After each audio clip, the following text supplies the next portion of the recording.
ദൈവനാമത്തിന് മഹത്വം ഉണ്ടായിരിക്കട്ടെ. അപ്പോൾ ഇന്ന് ഈ വീഡിയോയിൽ ഞാൻ പങ്കുവയ്ക്കാനായിട്ട് ആഗ്രഹിക്കുന്നത് പുനരുത്ഥാനത്തെ കുറിച്ചാണ്. അപ്പോസ്തലനായ പൗലോസ് പറയുന്നുണ്ട് ഫിലിപ്പിയർക്ക് എഴുതിയ ലേഖനം 3-ാം അധ്യായത്തിൽ, വല്ല വിധേനയും മരിച്ചവരുടെ ഇടയിൽ നിന്നുള്ള പുനരുത്ഥാനം പ്രാപിക്കാൻ ഞാൻ ആഗ്രഹിക്കുന്നു. ഈ പുനരുത്ഥാനം എന്ന് പറയുന്നത്, റെസറക്ഷൻ എന്ന് പറയുന്നതാണ് ഒരു ക്രിസ്ത്യാനിയായിരിക്കുന്ന, ഒരു വിശ്വാസിയായിരിക്കുന്ന ഒരു വ്യക്തിയുടെ ഏറ്റവും പ്രധാനപ്പെട്ട പ്രത്യാശ. ഒരു മനുഷ്യനായ ആദാമിലൂടെ പാപവും മരണവും ഈ ലോകത്തിലേക്ക് കടന്നു വന്നു. അതേപോലെ ഒരു ഏക മനുഷ്യനായ യേശു ക്രിസ്തുവിൽ കൂടെ മരണവും പാപവും നീങ്ങിപ്പോയി, നീതിയും ജീവനും കടന്നു വന്നു. ഈ കാര്യം യേശു ക്രിസ്തുവിലൂടെ സംഭവിച്ചത് എവിടെയാണ്? നമുക്കറിയാം, കർത്താവായ യേശു ക്രിസ്തു നമ്മുടെ പാപങ്ങളുടെ പരിഹാരത്തിന് വേണ്ടി കാൽവരി ക്രൂശിൽ മരിച്ചു, തകർക്കപ്പെട്ടു, അടക്കപ്പെട്ടു, 3-ാമത്തെ ദിവസം ഉയർത്തെഴുന്നേറ്റു. ചിലർ പറയാറുണ്ട്, നമ്മൾ ആത്മീയമായി മരിച്ചിരുന്നു, കർത്താവിനെ നമ്മൾ സ്വീകരിക്കുമ്പോൾ നമ്മൾ ആത്മീയമായിട്ട് ജീവിക്കും. ആ ജീവനെയാണ് അവർ നിത്യജീവനെന്നും ആ ജീവനെയാണ് അവർ മരണത്തിൻ്റെ റിവേഴ്സൽ എന്നും ആയിട്ട് കണക്കിടുന്നു. എന്നാൽ വാസ്തവത്തിൽ വേദപുസ്തകത്തിൻ്റെ ആ പാരഡൈം നമ്മൾ നോക്കിയാൽ, പാറ്റേൺ നമ്മൾ നോക്കിയാൽ നമുക്ക് മനസ്സിലാവും, അവിടെ ഉദ്ദേശിക്കുന്നത് വാസ്തവത്തിൽ ഫിസിക്കൽ ബോഡിയുടെ മരണം. ആദാം പാപം ചെയ്തപ്പോൾ ദൈവം അവനെ ശപിച്ചു, മാനവരാശി വീണു, അതുമൂലം മരണം അവരിലേക്ക് കടന്നു വന്നു. പിന്നീട് നമുക്കറിയാം, കൈൻ ഹാബേലിനെ കൊന്നു, അങ്ങനെ മരണം വന്നു. അല്ലെങ്കിൽ അവർ ഇമ്മോർട്ടലായിരിക്കാം ചിലപ്പോൾ, അത് നമുക്ക് അറിഞ്ഞുകൂടാ. അവർ ഇമ്മോർട്ടലാണ് എന്ന ഒരു ധാരണയിലാണ് പിന്നീട് നമ്മൾ നോക്കുമ്പോൾ വേദപുസ്തകത്തിൽ ഇമ്മോർട്ടാലിറ്റിയെക്കുറിച്ച്, ഒരിക്കലും മരിക്കാത്ത ഒരവസ്ഥയെക്കുറിച്ച്, അമർത്യതയെക്കുറിച്ച് സംസാരിക്കുന്ന, യേശു ക്രിസ്തുവിൽ കൂടെ അമർത്യത വന്നു എന്നും പൗലോസ് തീമോത്തിയോസിന് എഴുതിയ ലേഖനത്തിൽ പറയുന്നുണ്ട്. അപ്പോൾ ഈ അമർത്യത എന്ന് പറയുന്ന ഒരു കാര്യം ആദാമിനും ഹവ്വയ്ക്കും ഒരു പക്ഷേ ഉണ്ടായിരുന്നിരിക്കാം. അങ്ങനെയാണെങ്കിൽ അവർ പാപം ചെയ്തു, ദൈവത്തിൽ നിന്ന് അകന്നുപോയി, ദൈവം പറഞ്ഞതുപോലെ ശാപം വന്നു. ആദമും ഹവ്വയും ഉടനെ തലചുറ്റി വീണ് മരിച്ചൊന്നുമില്ല. പക്ഷേ അവരുടെ ആ മാനവരാശിയിലേക്ക് അവർ ദൈവത്തിൽ നിന്ന് സെപ്പറേറ്റായി. അതോടുകൂടി മരണം വരാനായിട്ട് തുടങ്ങി, ഏജിങ് വരാനായിട്ട് തുടങ്ങി, രോഗങ്ങൾ വരാനായിട്ട് തുടങ്ങി. പ്രപഞ്ചം തന്നെ, നേച്ചർ തന്നെ ഫോളനായി, ഡീക്കേ വരാൻ തുടങ്ങി, സാധനങ്ങളൊക്കെ കേടാവാൻ തുടങ്ങി, ദ്രവിക്കാൻ തുടങ്ങി. ഈ ദ്രവത്വം എന്ന് പറയുന്ന സാധനം എന്ന് പറയുന്ന കാര്യം ദൈവം സൃഷ്ടിച്ച ആ തോട്ടത്തിലുണ്ടായിരുന്നില്ല. അപ്പോൾ ദ്രവത്വം, മരണം, ഇങ്ങനെയുള്ള കാര്യങ്ങളൊക്കെ മനുഷ്യൻ പാപം ചെയ്ത് ദൈവത്തിൽ നിന്ന് വേർപെട്ട ശേഷം നടന്ന കാര്യങ്ങളാണ്. അപ്പോൾ ഒരു മനുഷ്യനിൽ കൂടെ മരണം വന്നു എന്ന് പറയുമ്പോൾ അവിടെ ഉദ്ദേശിക്കുന്നത് കേവലം അവരുടെ ആത്മീയ മരണത്തെക്കുറിച്ച് മാത്രമല്ല. അവിടെ ഉദ്ദേശിക്കുന്നത് ഫിസിക്കൽ ഡെത്തിനെ കുറിച്ചും കൂടിയാണ്. അല്ലെങ്കിൽ അവർ ഫിസിക്കലി മരിക്കേണ്ടവരല്ല. കാരണം പുതിയ യെരൂശലേമിനെക്കുറിച്ച് നമ്മൾ വെളിപ്പാട് പുസ്തകത്തിൽ വായിക്കുമ്പോൾ അവിടെ ജീവിക്കുന്ന, കർത്താവിൻ്റെ കൂടെ ജീവിക്കുന്ന, കർത്താവിൻ്റെ മണവാട്ടിയായിരിക്കുന്ന ദൈവസഭയും കർത്താവിൻ്റെ മക്കളായിരിക്കുന്ന എല്ലാവരും, അവരാരും മരിക്കുന്നില്ല, വീണ്ടും മരണം പോയി എന്നാണ് അപ്പോസ്തലനായ യോഹന്നാൻ അവിടെ രേഖപ്പെടുത്തുന്നത്. പൗലോസ് എഴുതുന്ന സമയത്ത് പറയുന്നുണ്ട്, പാപത്തിൻ്റെ ആ സ്റ്റിങ് എന്ന് പറയുന്ന മരണമാണ്. ആ മരണത്തെ കർത്താവ് എടുത്തു മാറ്റി. എങ്ങനെ? കർത്താവ് മരിച്ചവരുടെ ഇടയിൽ നിന്ന് ഉയർത്തെഴുന്നേറ്റത്തിലൂടെ. ഉയർത്തെഴുന്നേൽപ്പിനെക്കുറിച്ച് പൗലോസ് പറയുന്ന പല പ്രധാനപ്പെട്ട പാസേജസ് ഉണ്ട്. 1 കൊരിന്ത്യർ 15-ാം അധ്യായത്തിൽ പൗലോസ് അതിനെക്കുറിച്ച് വിശദീകരിക്കുന്നുണ്ട്. ചില ആളുകൾ ചോദിക്കുന്നു, മരിച്ചവർ ഉയർത്തെഴുന്നേൽക്കുമോ എന്ന് പറഞ്ഞിട്ടാണ് തുടങ്ങുന്നത്. ഉയർത്തെഴുന്നേൽക്കും എന്നാണ് ആ മുഴുവൻ പാസേജിൻ്റെയും സാരം. കർത്താവായ യേശു ക്രിസ്തു മരിച്ചവരുടെ ഇടയിൽ നിന്ന് ഉയർത്തെഴുന്നേറ്റു. അതിന് ദൃക്സാക്ഷികളുണ്ട്. അതിലേറ്റവും അവസാനത്തെ വ്യക്തിയായിട്ടാണ് പൗലോസ് തന്നെത്താൻ പരിചയപ്പെടുത്തുന്നത്. കർത്താവ് മരിച്ചു ഉയർത്തെഴുന്നേറ്റ ശേഷം പൗലോസിനും പ്രത്യക്ഷപ്പെട്ടു എന്ന് പൗലോസ് പറയുന്നുണ്ട്.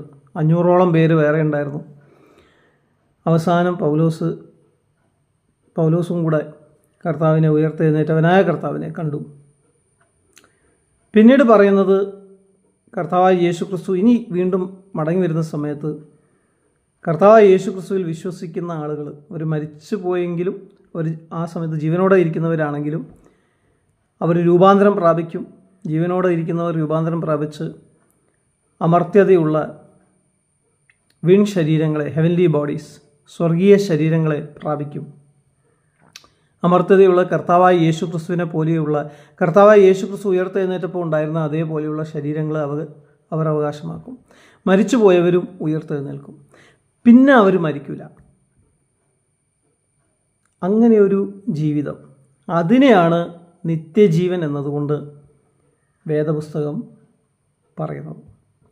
അല്ലാതെ നമ്മളിങ്ങനെ കർത്താവിൽ വിശ്വസിക്കുമ്പോൾ നമ്മുടെ ആത്മീയമായിട്ട് സംഭവിക്കുന്ന എന്തോ ഒരു കാര്യം എന്നുള്ളതല്ല. അതിനേക്കാളും ഒക്കെ ഉപരിയായിട്ട് കർത്താവിൽ വിശ്വസിക്കുന്ന ഒരു വ്യക്തി മരിച്ചാലും ജീവിക്കും. കാരണം കർത്താവ് പുനരുത്ഥാനവും ജീവനുമാണ്. കർത്താവ് മടങ്ങി വരുന്ന സമയത്ത് പുതിയ ശരീരങ്ങളോടുകൂടി നമ്മൾ കർത്താവിനോട് കൂടെ ഉയർത്തെഴുന്നേറ്റ് ജീവിക്കും. In the age to come, വരാനിരിക്കുന്ന ആ കാലഘട്ടത്തിൽ. ഈ കാലഘട്ടത്തിലും അത് തീർന്നു കഴിയുമ്പോൾ കർത്താവ് വരും. കർത്താവ് വന്ന് മരിച്ചുപോയ എല്ലാവരെയും, അന്ന് ജീവനോടുള്ള എല്ലാവരെയും തിരിച്ചു ചേർക്കും കർത്താവിനോട്. ഈ കർത്താവിൻ്റെ ജനത്തെയും മറ്റുള്ളവരെയും ഉയർത്തെഴുന്നേൽപ്പിച്ച് ന്യായവിധി ഉണ്ടാവും. ആ ന്യായവിധിയുടെ അവസാനത്തിൽ കർത്താവിനെ സേവിക്കുകയും സ്നേഹിക്കുകയും ചെയ്ത, കർത്താവിനോട് വിശ്വസ്തത പുലർത്തിയ എല്ലാവരും കർത്താവിനോട് കൂടെ ഈ ലോകത്തിൽ വാഴുവാനായിട്ടിടയാകും. ഈ ലോകത്തെ ദൈവം പൂർണ്ണമായിട്ട് നശിപ്പിക്കുമെന്നല്ല, ദൈവം രൂപാന്തരപ്പെടുത്തും. പുതിയ ആകാശവും പുതിയ ഭൂമിയും. ഭൂമിക്ക് വേണ്ടി തന്നെയാണ് ദൈവം മനുഷ്യനെ സൃഷ്ടിച്ചിരിക്കുന്നത്. സ്വർഗത്തിന് വേണ്ടിയാണ് ദൈവം മനുഷ്യനെ സൃഷ്ടിച്ചിരുന്നതെങ്കിൽ ഇങ്ങനത്തെ ശരീരങ്ങൾ തരേണ്ട ആവശ്യമില്ല. ദൈവദൂതന്മാരെ പോലെ സൃഷ്ടിച്ചാൽ മതിയായിരുന്നു. എന്നാൽ ദൈവം നമ്മളെ സൃഷ്ടിച്ചിരിക്കുന്നത് ഈ ലോകത്തിൽ തന്നെ, ഈ ഭൂമിയിൽ തന്നെ വാഴാൻ വേണ്ടിയാണ്. അതുകൊണ്ടാണ് അവസാനം വേദപുസ്തകം, വെളിപ്പാട് പുസ്തകത്തിൽ അവസാനിക്കുന്ന സമയത്ത് പുതിയ യെരൂശലേം സ്വർഗത്തിൽ നിന്ന് ഭൂമിയിലേക്ക് വരികയാണ്. നമ്മൾ സ്വർഗത്തിൽ പോയി സ്വർഗത്തിൽ ജീവിക്കേണ്ട ആൾക്കാരാണെങ്കിൽ അവിടെ ഇരുന്നാൽ പോരെ. പക്ഷേ പുതിയ യെരൂശലേം സ്വർഗത്തിൽ നിന്ന് ഭൂമിയിലേക്ക് വരികയാണ്. നമ്മൾ ഇവിടെയാണ് കർത്താവിനോട് കൂടെ വീണ്ടും വസിക്കാനായിട്ട് പോകുന്നത്. ആദമും ഹവ്വയും ആ തോട്ടത്തിൽ, ഉൽപ്പത്തി പുസ്തകം 1-ാം അധ്യായത്തിൽ കാണിച്ച ആ തോട്ടത്തിൽ, 3-ാം അധ്യായത്തിൽ 1 മുതൽ 3 വരെയുള്ള അധ്യായങ്ങളിൽ കാണിച്ച ആ തോട്ടത്തിൽ ഇരുന്നതുപോലെ വെളിപ്പാട് പുസ്തകം അവസാനം 20, 21, 22 അധ്യായങ്ങൾ നമ്മൾ നോക്കിക്കഴിഞ്ഞാൽ അവിടെ കർത്താവായ യേശു ക്രിസ്തു വന്ന ശേഷം കർത്താവ് ഈ ഭൂമിയെയും ഈ ആകാശത്തെയും പുതുക്കുന്നു, നമ്മുടെ ശരീരങ്ങളെയും പുതുക്കുന്നു. നമ്മളെല്ലാവരും കർത്താവിനോട് കൂടെ നിത്യമായി വസിക്കുന്നു. അവിടെ ഉൽപ്പത്തി 1 മുതൽ 3 വരെ വന്ന മരണം വെളിപ്പാട് പുസ്തകത്തിൽ 20 മുതൽ 22 വരെ നമ്മൾ വായിക്കുമ്പോൾ ആ മരണം പൂർണ്ണമായിട്ടും റിവേഴ്സായി. പിന്നെ മരണമില്ല, പിന്നെ ദ്രവത്വമില്ല, പിന്നെ പാവമില്ല, പിന്നെ സാത്താനുമില്ല. അപ്പോൾ അതാണ് ശരിക്കും പറഞ്ഞാൽ മെയിൻ ഐഡിയാസ്, മെയിൻ കോൺട്രാസ്റ്റ് എന്ന് പറയുന്നത്. അപ്പോൾ അതിൽ നിന്ന് തന്നെ നമുക്ക് മനസ്സിലാക്കാനായിട്ട് സാധിക്കും പുനരുദ്ധാനത്തിൻ്റെ പ്രാധാന്യത.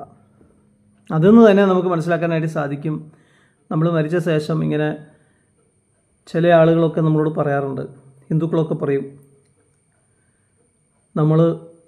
നമ്മുടെ ആത്മാവ് മരിക്കുന്നില്ല, ശരീരം മാത്രമേ മരിക്കുന്നുള്ളൂ. ഈ ആത്മാവ് ഇനി വേറൊരു വ്യക്തിയുടെ ഉള്ളിലേക്ക് പോകും. നമ്മൾ നല്ല കർമ്മങ്ങൾ ചെയ്താണ് ജീവിച്ചെങ്കിൽ ഈ ആത്മാവ് പിന്നെ പോകുന്നത് നമ്മളെക്കാൾ ഉയർന്ന ജാതിയുള്ള ഒരു വ്യക്തിയുടെ വീട്ടിലേക്കും അവിടെ ഒരു കുഞ്ഞായി ജനിക്കും. നമ്മൾ മോശം കർമ്മങ്ങൾ ചെയ്താണ് ജീവിക്കുന്നതെങ്കിൽ ചിലപ്പോൾ മനുഷ്യജന്മം തന്നെ കിട്ടില്ല. നമ്മൾ ഒരു മൃഗമായിട്ടോ അല്ലെങ്കിൽ ചിലപ്പോൾ ഒരു ഈച്ചയായിട്ടോ ഒരു കൊതുകായിട്ടോ ഒക്കെ ജനിക്കാൻ സാധ്യതയുണ്ട്. ഈ പറയുന്ന കോൺസെപ്റ്റിനകത്ത് ഒരുപാട് ഫോൾട്ടുകളുണ്ട്, അത് നമുക്കറിയാം. കാരണം ആ ജനിക്കുന്ന ആൾ, ഇപ്പം ഞാനിന്ന് ഒരു ഉയർന്ന ജാതിക്കാരനാണ്, ഞാൻ നല്ല കർമ്മങ്ങളൊക്കെ ചെയ്ത് ജീവിച്ച ഇതിനേക്കാളും ഉയർന്ന ജാതിയിൽ ഞാൻ ജനിച്ചു എന്ന് വിചാരിക്കാം. പക്ഷെ ആ വ്യക്തിക്ക് അറിയില്ല ആ വ്യക്തി കഴിഞ്ഞ ജന്മത്തിൽ ആരായിരുന്നു. അതാണ് ഒന്നാമത്തെ ഫോൾട്ട്. അപ്പോൾ ആരോ ചെയ്ത നന്മയ്ക്ക് വേണ്ടി ഇയാൾ നന്മ അനുഭവിക്കുകയല്ലേ. ഇനി മരിച്ച ശേഷം ഇയാൾ ഒരു കൊതുകായി ജീവിക്കേണ്ടി വരികയാണെങ്കിൽ ആ കൊതുകിനറിയാമോ കഴിഞ്ഞ ജന്മത്തിൽ അവൻ ആരായിരുന്നു? ഇല്ല. അപ്പോൾ ആരോ ചെയ്ത പാപത്തിന് വേണ്ടിയല്ലേ പാവം കൊതുക് അടികൊള്ളുന്നു. അവിടെ നീതിയുണ്ടോ? അവിടെ ജസ്റ്റിസ് ഉണ്ടോ? ഇനി ഇതിനകത്ത് വേറെയും കുഴപ്പങ്ങളുണ്ട്. ഇനിയും പുതിയ ആളുകൾ ജനിച്ചുകൊണ്ടിരിക്കുകയല്ലേ. അപ്പോൾ ഇതുവരെയുള്ള ആത്മാക്കൾക്ക് ഒരു കണക്കുണ്ടെങ്കിൽ പുതിയ ആത്മാക്കൾ എവിടെ നിന്ന് വരുന്നു? കാരണം ഈ പറഞ്ഞ ആൾക്കാർ പിന്നെ വേറെ ആരെങ്കിലുമൊക്കെ ആയിട്ട് ജനിക്കണ്ടേ. ഇപ്പം നമ്മൾ നോക്കിയാൽ വേൾഡ് പോപ്പുലേഷൻ തന്നെ കൂടിക്കൊണ്ടിരിക്കുകയാണ്. മനുഷ്യരുടെ പോപ്പുലേഷൻ മൊത്തത്തിൽ കൂടിക്കൊണ്ടിരിക്കുകയാണ്. അപ്പോൾ ഈ ആത്മാക്കളൊക്കെ എവിടെ നിന്നാണ് വന്നിരിക്കുന്നത്? ഇനി ഇതിൽ വേറെയും കുഴപ്പമുണ്ട്. ഇത് ശരിയാണ് എന്ന് വിചാരിക്കുക. ഞാൻ നന്മ ചെയ്തിട്ടുണ്ടെങ്കിൽ എൻ്റെ ആത്മാവ് ഇനി നന്മ അനുഭവിക്കാൻ വേണ്ടി ഒരു ഉയർന്ന ജാതിയായ ഒരു മനുഷ്യൻ്റെ ഫാമിലിയിൽ ജനിക്കും, അല്ലെങ്കിൽ ഞാൻ ഒരു ബ്രാഹ്മണനായിട്ട് ജനിക്കും, അല്ലെങ്കിൽ ഞാൻ ഒരുപാട് സുഖസൗകര്യങ്ങൾ അനുഭവിക്കുന്ന ഒരവസ്ഥയിലായിരിക്കും. ഇന്ന് ഏറ്റവും കൂടുതൽ സുഖസൗകര്യങ്ങൾ അനുഭവിക്കുന്ന ആളുകൾ ഏതാണ്? ഭാരതത്തിലെ ഉയർന്ന ജാതിയാണ്.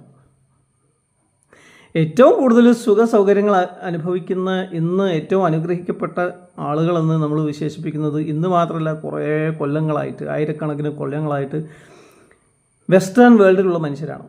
അവിടെയാണ് ഹാപ്പിനെസ് ഇൻഡെക്സും വളരെ ഹൈ, ലഗ്സറിയും വളരെ ഹൈ, പൈസയും വളരെ ഹൈ, കംഫർട്ടും വളരെ ഹൈ. ഇതെല്ലാം ഹൈ ആയിരിക്കുന്ന ഒരു വെസ്റ്റേൺ കൺട്രിയിൽ ജനിക്കുമ്പോൾ, അല്ലെങ്കിൽ ഖത്തർ പോലെയുള്ള നല്ല സമ്പന്ന അറബി രാഷ്ട്രത്തിൽ ജനിക്കുമ്പോൾ ആ വ്യക്തി എന്താ കുറേ നല്ല കർമ്മങ്ങൾ കഴിഞ്ഞ ജന്മത്തിൽ ചെയ്തതുകൊണ്ടും കുറേ ബ്രാഹ്മണരെ ശുശ്രൂഷിച്ചതുകൊണ്ടും കുറേ അവനേക്കാളും ഉയർന്ന ജാതിയുള്ള ആൾക്കാരെ സേവിക്കുകയും ചെയ്തുകൊണ്ടാണോ അങ്ങനെ സംഭവിച്ചത്? അപ്പോൾ ഈ കോൺസെപ്റ്റ് നമ്മൾ ചെയ്യുന്ന കർമ്മപ്രകാരം നമുക്ക് ഒരു പുതിയ ശരീരം ലഭിക്കും, റീഇൻകാർണേഷൻ ഉണ്ടാവും. ആ റീഇൻകാർണേഷനിൽ നമ്മളെ കാസ്റ്റ് എന്ന് പറയുന്നത് നമ്മുടെ പഴയ കർമ്മത്തിൻ്റെ അടിസ്ഥാനത്തിലായിരിക്കും. അതിനെയാണ് കർമ്മ, റീഇൻകാർണേഷൻ, കാസ്റ്റ്. ഇതാണ് ഹിന്ദുയിസത്തിൻ്റെ ഒരു ഫ്രെയിം വർക്ക്. അതിനെ തെറ്റിപ്പോവില്ലേ?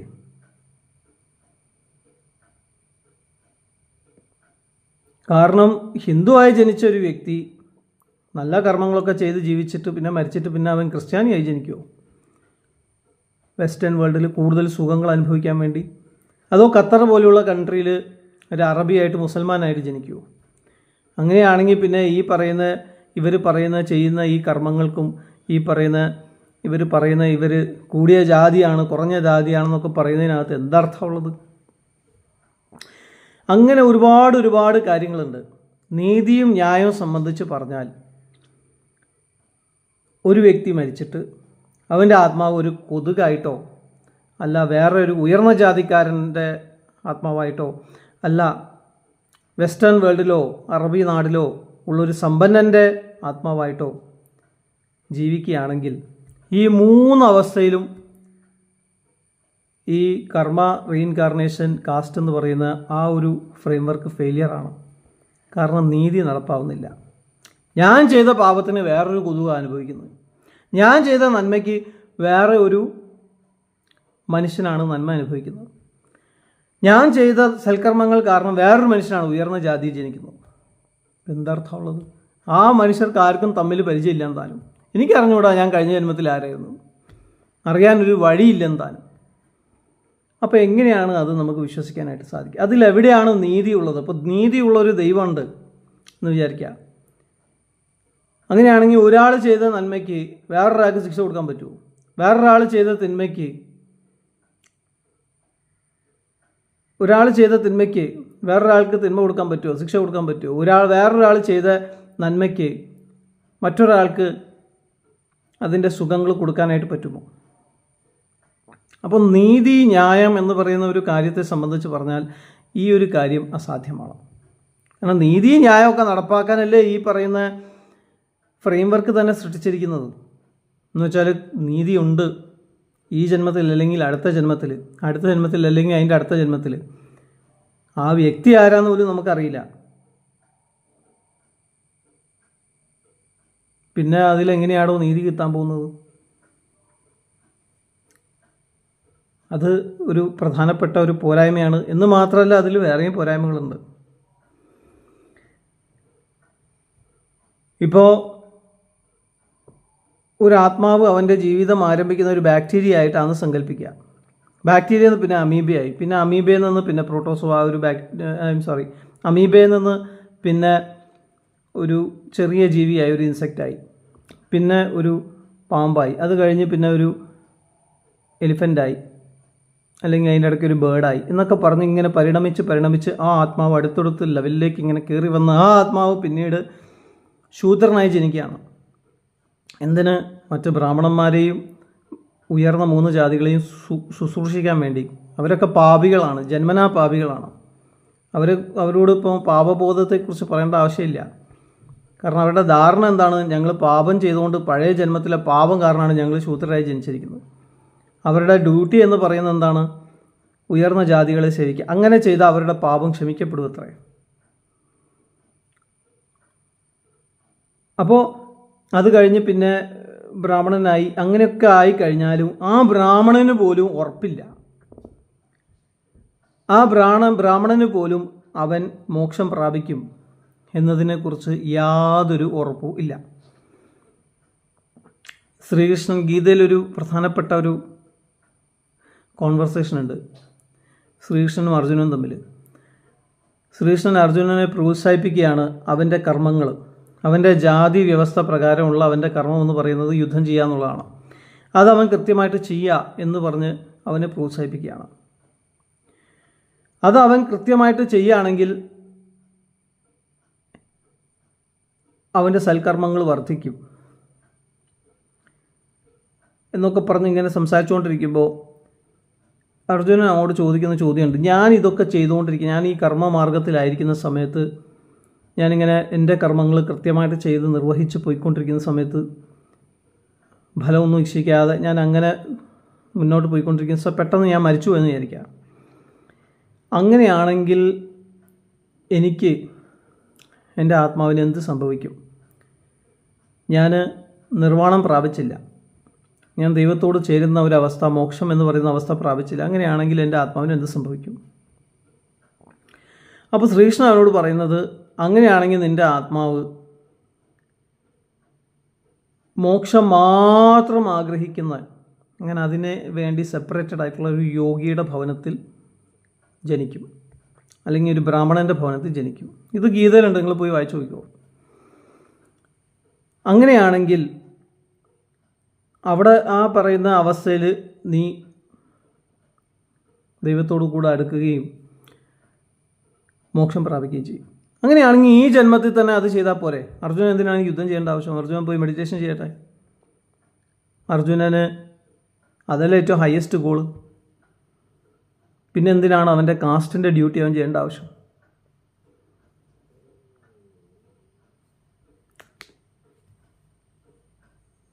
ഞാൻ പറയുന്ന കാര്യങ്ങൾ നിങ്ങൾക്ക് മനസ്സിലാവുന്നുണ്ടെന്ന് ഞാൻ വിചാരിക്കുന്നു. നമ്മുടെ കർമ്മങ്ങൾ നല്ലതാണെങ്കിൽ നമുക്ക് നന്മ കിട്ടും, മോശമാണെങ്കിൽ നമുക്ക് തിന്മ കിട്ടും. ഈ നന്മ തിന്മ നമ്മൾ അനുഭവിക്കുന്ന സ്ഥലങ്ങളായിട്ട് സ്വർഗത്തെയും നരകത്തെയും വ്യാഖ്യാനിച്ച പ്രധാനപ്പെട്ട 2 പുസ്തകങ്ങളാണ് ഭഗവത്ഗീതയും ഖുറാനും. നിങ്ങൾ വിചാരിക്കും വേദപുസ്തകം അത് പറയുന്നത്. അല്ല, വേദപുസ്തകം പറയുന്നത് കർത്താവായ യേശു ക്രിസ്തുവിൽ വിശ്വസിക്കുന്ന ഒരു വ്യക്തിക്ക് നിത്യജീവൻ ലഭിക്കുമെന്ന് പറയുമ്പോൾ ഉദ്ദേശിക്കുന്നത് അവന് പുനരുത്ഥാനം ലഭിക്കുമെന്നാണ്. ആ വ്യക്തി ഇനി വരാനിരിക്കുന്ന ഏജിൽ കർത്താവിൻ്റെ കൂടെ വാഴും എന്നാണ്. എന്നാൽ ഗീതയിൽ 8-ാം അധ്യായത്തിൽ നിങ്ങൾ പോയി വായിച്ചു നോക്കൂ. ഒരു വ്യക്തി പാപങ്ങളൊക്കെ ചെയ്തിട്ടാണ് മരിക്കുന്നതെങ്കിൽ അവൻ നരകത്തിലേക്ക് പോകാൻ സാധ്യതയുണ്ട്. അതിൽ നരകത്തിൻ്റെ ഒരു ഡിസ്ക്രിപ്ഷൻ തന്നെ കൊടുത്തിട്ടുണ്ട്. അതിന് ഇംഗ്ലീഷ് ട്രാൻസ്ലേഷനിൽ ഉപയോഗിച്ചിരിക്കുന്ന പദം ഹെൽ എന്നാണ്. ഇനി സ്വർഗത്തിൻ്റെ ഒരു ഡിസ്ക്രിപ്ഷനും കൊടുത്തിട്ടുണ്ട്. അപ്പോൾ സ്വർഗമുണ്ടോ നരകമുണ്ടോ എന്നൊക്കെ ഓരോ സുവിശേഷകന്മാർ വന്ന് സംസാരിക്കുന്ന സമയത്ത് ചോദിക്കുന്ന ഹിന്ദുക്കൾക്ക് അത് യൂസ്ഫുൾ ആയിരിക്കും. ഭഗവത്ഗീത എന്ന് പറയുന്ന പുസ്തകത്തിലുണ്ട്. ഇനി ഖുറാനിലും ഉണ്ട്. ഖുറാനിലെ വിശ്വാസം എന്താണ്? എല്ലാ മനുഷ്യരും മരിച്ചു കഴിഞ്ഞാൽ ദൈവം നീതിയുള്ള ന്യായാധിപതിയാണ്. അപ്പോൾ പാപത്തെ ശിക്ഷിക്കാതിരിക്കാൻ ദൈവത്തിന് പറ്റൂല. ഞാൻ കഴിഞ്ഞ ഒരു വീഡിയോ ചെയ്തിരുന്നു. നമ്മൾ നേരിട്ട് ദൈവത്തോട് ക്ഷമ ചോദിച്ചാൽ എന്തുകൊണ്ട് ദൈവത്തിന് നമ്മുടെ പാപങ്ങൾ ക്ഷമിക്കാൻ പറ്റില്ല എന്നതിനെക്കുറിച്ച്. അതിന് ഞാൻ പ്രധാനമായിട്ട് 2 കാരണങ്ങളാണ് പറഞ്ഞത്.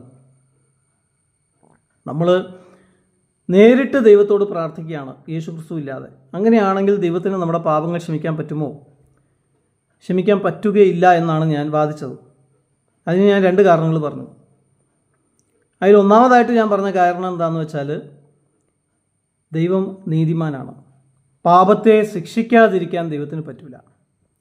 അപ്പോൾ നീതിമാനായ ദൈവം പാപത്തെ ശിക്ഷിച്ചേ മതിയാവും.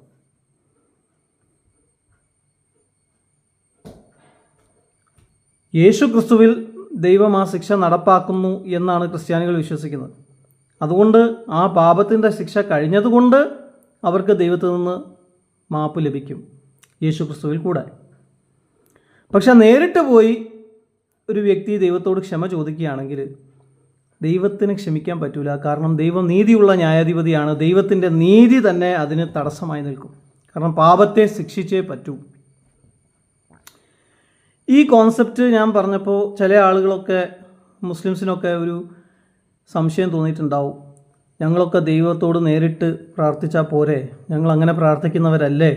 അങ്ങനെ പ്രാർത്ഥിച്ചാൽ തന്നെ ദൈവം നമ്മുടെ പാപങ്ങൾ ക്ഷമിക്കൂലേ? യേശുക്രിസ്തുവിൻ്റെ ആവശ്യം എന്താണ്? എന്നാൽ ഖുറാനിൽ തന്നെ ഉണ്ടല്ലോ. അതാണ് ഇന്ന് ഞാൻ പറയാൻ പോകുന്ന ഒരു പോയിന്റ്.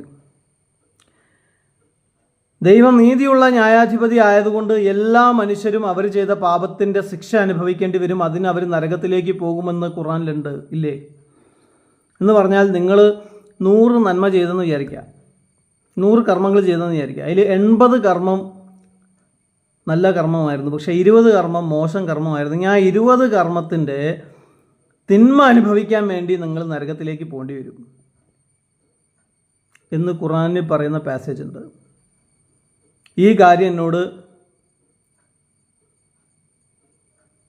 ഒരു മുസ്ലിം ഇവാഞ്ചലിസ്റ്റും ഇസ്ലാമിനെ കുറിച്ച് സംസാരിക്കുമ്പോൾ എന്നോട് വളരെ ദൈർഘ്യമായിട്ട് സംസാരിച്ചിട്ടുമുണ്ട്.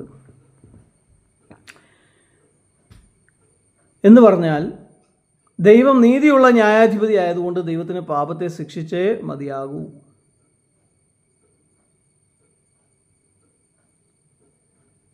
ഇനി മാത്രമല്ല, ഞാൻ ആ കഴിഞ്ഞ വീഡിയോയിൽ പറഞ്ഞു, നമുക്ക് ദൈവം നേരിട്ട് പാപക്ഷമ ചോദിക്കാനുള്ള അവസരം തരികയാണെങ്കിൽ സാത്താന് ആ പാപക്ഷമ ചോദിക്കാനുള്ള അവസരം ദൈവത്തിന് നിഷേധിക്കാൻ പറ്റൂല.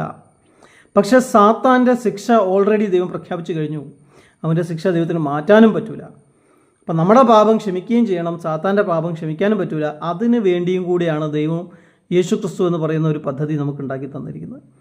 അപ്പോൾ യേശു ക്രിസ്തുവിൽ നമ്മുടെ പാപങ്ങൾ ശിക്ഷിക്കപ്പെടുന്നു എന്ന് മാത്രമല്ല, നമ്മുടെ പാപങ്ങൾ മാത്രമാണ് ശിക്ഷിക്കപ്പെടുന്നത്. ദൂതന്മാരുടെയോ സാത്താൻ്റെ പാപമോ യേശു ക്രിസ്തുവിൽ ശിക്ഷിക്കപ്പെടുന്നില്ല. അതുകൊണ്ട് ദൂതനായ സാത്താന് യേശു ക്രിസ്തു മുഖാന്തിരം പാപക്ഷമ അപേക്ഷിക്കാനായിട്ട് സാധിക്കില്ല. ഈ 2 പോയിൻ്റാണ് ആ വീഡിയോയിൽ ഞാൻ പറഞ്ഞത്. അപ്പോൾ ദൈവത്തിന് നേരിട്ട് നമ്മുടെ പാപങ്ങൾ ക്ഷമിക്കാൻ പറ്റാത്തതിൻ്റെ 2 കാരണങ്ങളാണ്. ഒന്നാമത്തെ കാരണം എന്ന് പറഞ്ഞാൽ ദൈവത്തിൻ്റെ നീതി അതിന് തടസ്സം നിൽക്കും. കാരണം ദൈവത്തിന് പാപത്തെ ശിക്ഷിച്ചേ മതിയാവും. രണ്ടാമത്തെ കാരണം എന്ന് പറഞ്ഞാൽ സാത്താനും പിന്നെ പാപക്ഷമ നേരിട്ട് ചോദിച്ച് മേടിക്കാനായിട്ട് പറ്റും. ഏത് സ്റ്റേജിൽ വേണമെങ്കിലും ആ പാപക്ഷമ ദൈവത്തിന് കൊടുക്കാൻ പറ്റില്ല. കാരണം സാത്താൻ്റെ ശിക്ഷ ദൈവം ഓൾറെഡി പ്രഖ്യാപിച്ചു കഴിഞ്ഞു. എന്നാൽ യേശു ക്രിസ്തുവിൽ കൂടെയാണ് ദൈവം പാപക്ഷമ കൊടുക്കുന്നതെങ്കിൽ സാത്താന് പാപക്ഷമ കിട്ടൂല. കാരണം യേശു ക്രിസ്തു സാത്താൻ്റെ പോലെ ഒരു ദൂതനായിട്ടല്ല വന്നത്. യേശു ക്രിസ്തുവിൻ്റെ യാഗം ദൂതന്മാർക്ക് യൂസ്ഫുൾ അല്ല, ഒരു മനുഷ്യനായിട്ടാണ്. മനുഷ്യരുടെ പാപം മാത്രമേ യേശു ക്രിസ്തുവിൻ്റെ യാഗത്തിൽ കൂടെ ദൈവം ക്ഷമിക്കേണ്ട കാര്യമുള്ളൂ. എന്നാൽ അതിനോട് ചേർന്ന് വരുന്ന ഒരു മൂന്നാമത്തെ പോയിൻ്റാണ് ഞാനിന്ന് പങ്കുവയ്ക്കാനായിട്ട് പോകുന്നത്. നേരിട്ട് നമ്മൾ പാപക്ഷമ ചോദിച്ചാൽ ദൈവത്തിന് എന്തുകൊണ്ട് ക്ഷമിക്കാൻ പറ്റില്ല? അത് വേദപുസ്തകത്തിലും പറയുന്നുണ്ട്, അത് ഖുർആനിലും പറയുന്നുണ്ട്. അത് ഏത് പോയിൻ്റാണ്? മനുഷ്യർ പാപം ചെയ്തു. ഈ പാപം ചെയ്ത മനുഷ്യൻ ആ പാപത്തിൻ്റെ ശിക്ഷ അനുഭവിക്കണം. ആ ശിക്ഷ അനുഭവിക്കാൻ വേണ്ടി അവൻ നരകത്തിലേക്ക് പോകണം. എന്നാൽ വേദപുസ്തകം പറയുന്നത് നരകത്തിലേക്ക് ഒരു പ്രാവശ്യം പോയി കഴിഞ്ഞാൽ പിന്നെ അവിടെ നിന്ന് കയറി വരാൻ പറ്റില്ല എന്നാണ്. ദി എൻഡാണ്. അത് കഴിഞ്ഞിട്ട് പിന്നെ കയറി വരാൻ പറ്റില്ല. എന്നാൽ ഖുർആൻ പറയുന്നത്, അല്ലെങ്കിൽ മുസ്ലിംസ് പലരും വിശ്വസിക്കുന്നത്, നരകത്തിൽ നിന്ന് സ്വർഗത്തിലേക്ക് ഒരു വലിയ പാലം കെട്ടും. എന്നിട്ട് ആ പാലത്തിൽ കൂടെ ഈ പറയുന്നതെന്ന് വെച്ചാൽ ഒരു മുടി എടുത്തിട്ട് അതിൻ്റെ 100-1 എന്താ പറയുക, അത്രയും ഫൈനായിട്ടുള്ളൊരു പാലമായിരിക്കും അത്. എന്നിട്ട് അതിൻ്റെ മുകളിൽ കൂടെ ഇവരിങ്ങനെ നടക്കും. അവർ നീതി ചെയ്ത ആളുകളാണെങ്കിൽ ആ നരകത്തിലേക്ക് തിരിച്ചു പോകില്ല, അവർക്ക് നടന്നങ്ങോട്ട് പോകാൻ പറ്റും. പക്ഷെ നീതി ചെയ്യാത്തവരാണെങ്കിൽ, എന്തെങ്കിലും അനീതി അവരിലുണ്ടെങ്കിൽ അവർ ഈ പുഴയിലേക്ക് വീഴും, നരകത്തിലേക്ക് വീഴും.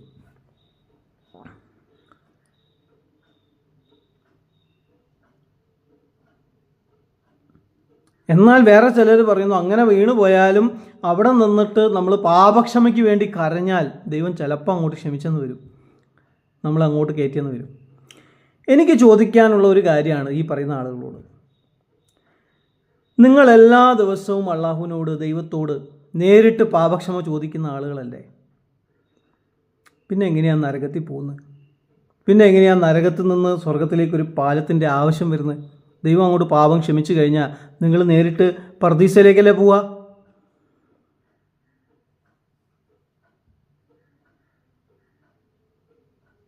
മനസ്സിലാവുന്നുണ്ടോ ഞാൻ പറയുന്നത്? എന്ന് പറഞ്ഞാൽ ഇവിടുന്ന് നിങ്ങൾ ദൈവത്തോട് പാപക്ഷമ ചോദിക്കുകയാണ് നേരിട്ട്. ഭൂമിയിൽ മനുഷ്യരായി ജീവിക്കുമ്പോൾ അതിനു വേണ്ടിയാണ് സക്കാത്ത് കൊടുക്കുന്നത്, അതിനു വേണ്ടിയാണ് 5 നേരം നിസ്കരിക്കുന്നത്, അതിനു വേണ്ടിയാണ് മെക്ക മദീന പോലെയുള്ള ഹജ്ജ് യാത്രകൾക്ക് പോകുന്നത്, അതിനു വേണ്ടിയാണ് റമദാൻ നോമ്പ് പിടിക്കുന്നത്. ഈ പറയുന്ന കാര്യങ്ങളൊക്കെ ചെയ്തിട്ടും, ഒരുപാട് നന്മകൾ ചെയ്തിട്ടും, അങ്ങനെ പ്രാർത്ഥിച്ച് ജീവിച്ചിട്ടും, ദൈവത്തോട് നേരിട്ട് പല പ്രാവശ്യം ഒരേ ദിവസം യെരുസലേമിൻ്റെ ഡയറക്ഷനിലും മെക്കയുടെ ഡയറക്ഷനിലും മദീനയുടെ ഡയറക്ഷനിലും ഒക്കെ നിന്ന് പ്രാർത്ഥിച്ചിട്ടും നിങ്ങളുടെ പാപം ക്ഷമിക്കപ്പെടാത്തത് കൊണ്ടല്ലേ നരകത്തിലേക്ക് പോകേണ്ടി വരുന്നത്? എന്നാലല്ലേ നരകത്തിൽ നിന്ന് സ്വർഗത്തിലേക്ക് ഒരു പാലത്തിൻ്റെ ആവശ്യം വരുള്ളൂ. അല്ലെങ്കിൽ പിന്നെ അങ്ങനെ ഒരു പാലത്തിൻ്റെ ആവശ്യം എന്താണോ?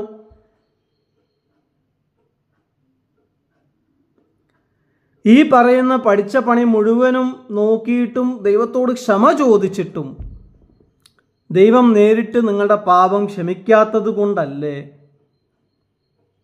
എല്ലാവരും അവരുടെ പാപങ്ങളുടെ ശിക്ഷ അനുഭവിക്കാൻ വേണ്ടി, അവർ ചെയ്ത പാപത്തിൻ്റെ ശതമാനത്തിൻ്റെ ശിക്ഷയായാലും റേഷ്യോ ആയാലും അനുഭവിക്കാൻ വേണ്ടി നരകത്തിലേക്ക് പോകേണ്ടി വരുന്നത്? ദൈവം പാപം അങ്ങോട്ട് ക്ഷമിച്ചു എന്ന് വിചാരിക്കുക, പിന്നെ എന്തിൻ്റെ ശിക്ഷയാണോ ദൈവം തരുന്നത്? ദൈവം പാപം ക്ഷമിച്ചു കഴിഞ്ഞാൽ പിന്നെ ദൈവം നരകത്തിലേക്ക് വിടേണ്ട ആവശ്യമുണ്ടോ? ഇല്ലല്ലോ. അപ്പം നിങ്ങൾ ഭൂമിയിലിരിക്കുമ്പം ദൈവത്തോട് കരഞ്ഞ് നിലവിളിച്ച് പ്രാർത്ഥിച്ച് ഇത്രയും കാര്യങ്ങളൊക്കെ ചെയ്തിട്ടും ദൈവം ക്ഷമിക്കുന്നില്ലെങ്കിൽ പിന്നെ നരകത്തിൽ പോയിട്ട് ദൈവമേ ക്ഷമിക്കണമേ എന്ന് പറഞ്ഞാൽ ദൈവം ക്ഷമിക്കുമോ? ഇതാണ് വളരെ ഇമ്പോർട്ടൻ്റ് ആയിട്ടുള്ള മൂന്നാമത്തെ പോയിന്റ്. ദൈവം നീതിമാനാണ്, ദൈവം ന്യായാധിപതിയാണ്, ദൈവം നീതിമാനായ ന്യായാധിപതിയാണ്. ആ നീതിമാനായ ന്യായാധിപതിക്ക് പാപത്തെ ശിക്ഷിക്കാതിരിക്കാൻ പറ്റില്ല. നിങ്ങൾ ഇവിടെ നിന്ന് ദൈവത്തോട് നേരിട്ട് അപേക്ഷിച്ചാലും, നിങ്ങൾ നരകത്തിൽ പോയി നേരിട്ട് അപേക്ഷിച്ചാലും ദൈവം നിങ്ങളുടെ പാപം ക്ഷമിക്കാൻ പോകുന്നില്ല. ഇവിടെ നിന്ന് നേരിട്ട് അപേക്ഷിച്ചിട്ട് ക്ഷമിക്കാത്തതുകൊണ്ടല്ല നരകത്തിൽ പോയത്. പിന്നെ നരകത്തിൽ നിന്ന് നേരിട്ട് ദൈവത്തോട് ദൈവമേ ക്ഷമിക്കണമെന്ന് പറഞ്ഞാൽ ദൈവം ക്ഷമിക്കുമോ? ലോജിക്കലി ചിന്തിച്ചോളൂ. അപ്പോൾ പാപക്ഷമ എന്ന് പറയുന്ന കാര്യം ദൈവത്തിന് നേരിട്ട് മനുഷ്യന് തരാൻ പറ്റൂല.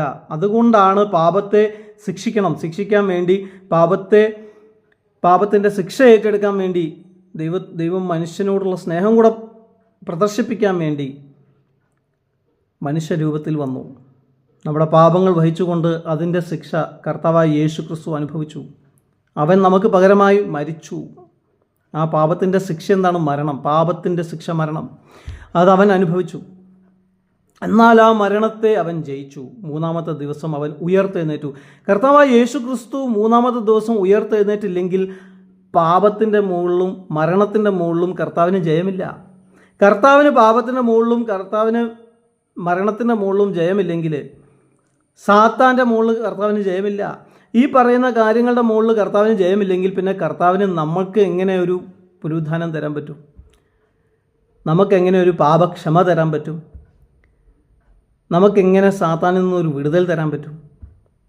കർത്താവായ യേശു ക്രിസ്തു പാപത്തെയും മരണത്തെയും സാത്താനെയും തൻ്റെ ക്രൂശ് മരണത്തിലും പിന്നെ ഉയർത്തെഴുന്നേൽക്കുന്നതിലൂടെയും ജയിച്ചു. ആ ഉയർത്തെഴുന്നേൽപ്പിലാണ് വാസ്തവത്തിൽ ഈ വിക്ടറി കംപ്ലീറ്റ് ആവുന്നത്. എന്നാലല്ലേ ദൈവത്തിൻ്റെ അന്ന് ദൈവം മനുഷ്യർക്ക് കൊടുത്ത ശാപം, മരണം എന്ന് പറഞ്ഞ ശാപം റിവേഴ്സ് ആവുള്ളൂ. എന്നാലല്ലേ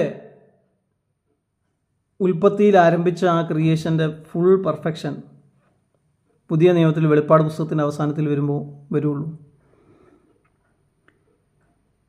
കർത്താവായ യേശു ക്രിസ്തുവിൽ കൂടെ മാത്രമേ പാപക്ഷമയുള്ളൂ. മറ്റൊരുത്തനിലും രക്ഷയില്ല. ആകാശത്തിന് കീഴിൽ ഭൂമിയിൽ മനുഷ്യർക്ക് രക്ഷ പ്രാപിക്കാൻ നൽകപ്പെട്ടിരിക്കുന്ന വേറെ ഒരു നാമവുമില്ല.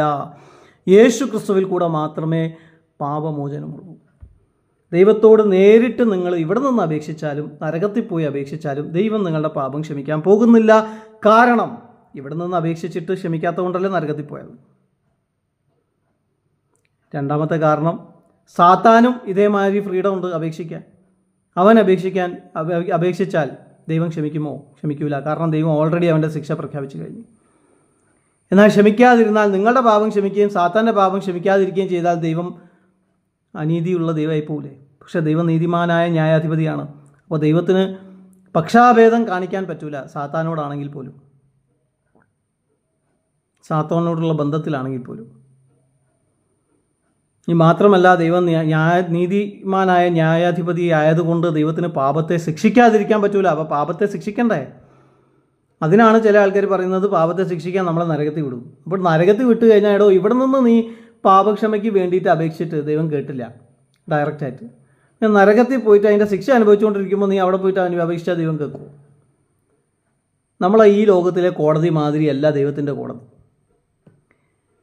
ദൈവം പാപത്തെ ശിക്ഷിക്കും. ആ പാപത്തെ ദൈവം ശിക്ഷിക്കാൻ വേണ്ടിയാണ് മനുഷ്യനായി ഭൂമിയിലേക്ക് വന്നത്, നിങ്ങൾക്കും എനിക്കും വേണ്ടി. എന്നിട്ട് ആ ശിക്ഷ ദൈവം ഏറ്റെടുത്തു. അതിൻ്റെ പരിഹാരം അവിടെ കഴിഞ്ഞു എന്ന് വിശ്വസിച്ചാൽ നിങ്ങളുടെ പാപം ക്ഷമിക്കപ്പെടൂലേ? ആ പാപം ക്ഷമിക്കപ്പെടും എന്ന് മാത്രമല്ല, സാത്താന് യേശു ക്രിസ്തുവിൽ കൂടെ പാപക്ഷമ ചോദിക്കാനും പറ്റൂല. അപ്പോൾ സാത്താൻ്റെ പാപം അവിടെ തന്നെ കിടക്കും. സാത്താനെ ദൈവത്തിന് പിന്നീട് ശിക്ഷിക്കുകയും ചെയ്യാം. വചനം തെറ്റുന്നില്ല. ഇനി അത് മാത്രമല്ല, നിങ്ങൾ നരകത്തിലേക്ക് പോകുന്നില്ലല്ലോ. ഓൾറെഡി നിങ്ങൾക്ക് പാപക്ഷമ കിട്ടിയില്ലേ? പിന്നെ നിങ്ങൾക്ക് എന്താ സംഭവിക്കുക? കർത്താവായ യേശു ക്രിസ്തു മടങ്ങി വരും. അത് ഖുർആനിലും ഉണ്ടല്ലോ, കർത്താവായ യേശു ക്രിസ്തു മടങ്ങി വരും. മടങ്ങി വരുന്ന കർത്താവായ യേശു ക്രിസ്തു ഇവിടെയുള്ള കുറേ പള്ളികളുടെ ക്രൂശ് എടുത്ത് മാറ്റിയും പന്നികളെ കൊല്ലുകയും എല്ലാം ചെയ്യുക. ആദ്യം അത് മനസ്സിലാക്കുക. അതുകൊണ്ട് എന്ത് നേട്ടം കിട്ടും? അതിനല്ല കർത്താവ് വരുന്നത്. കർത്താവ് വരുന്നത് എന്തിനാണ്?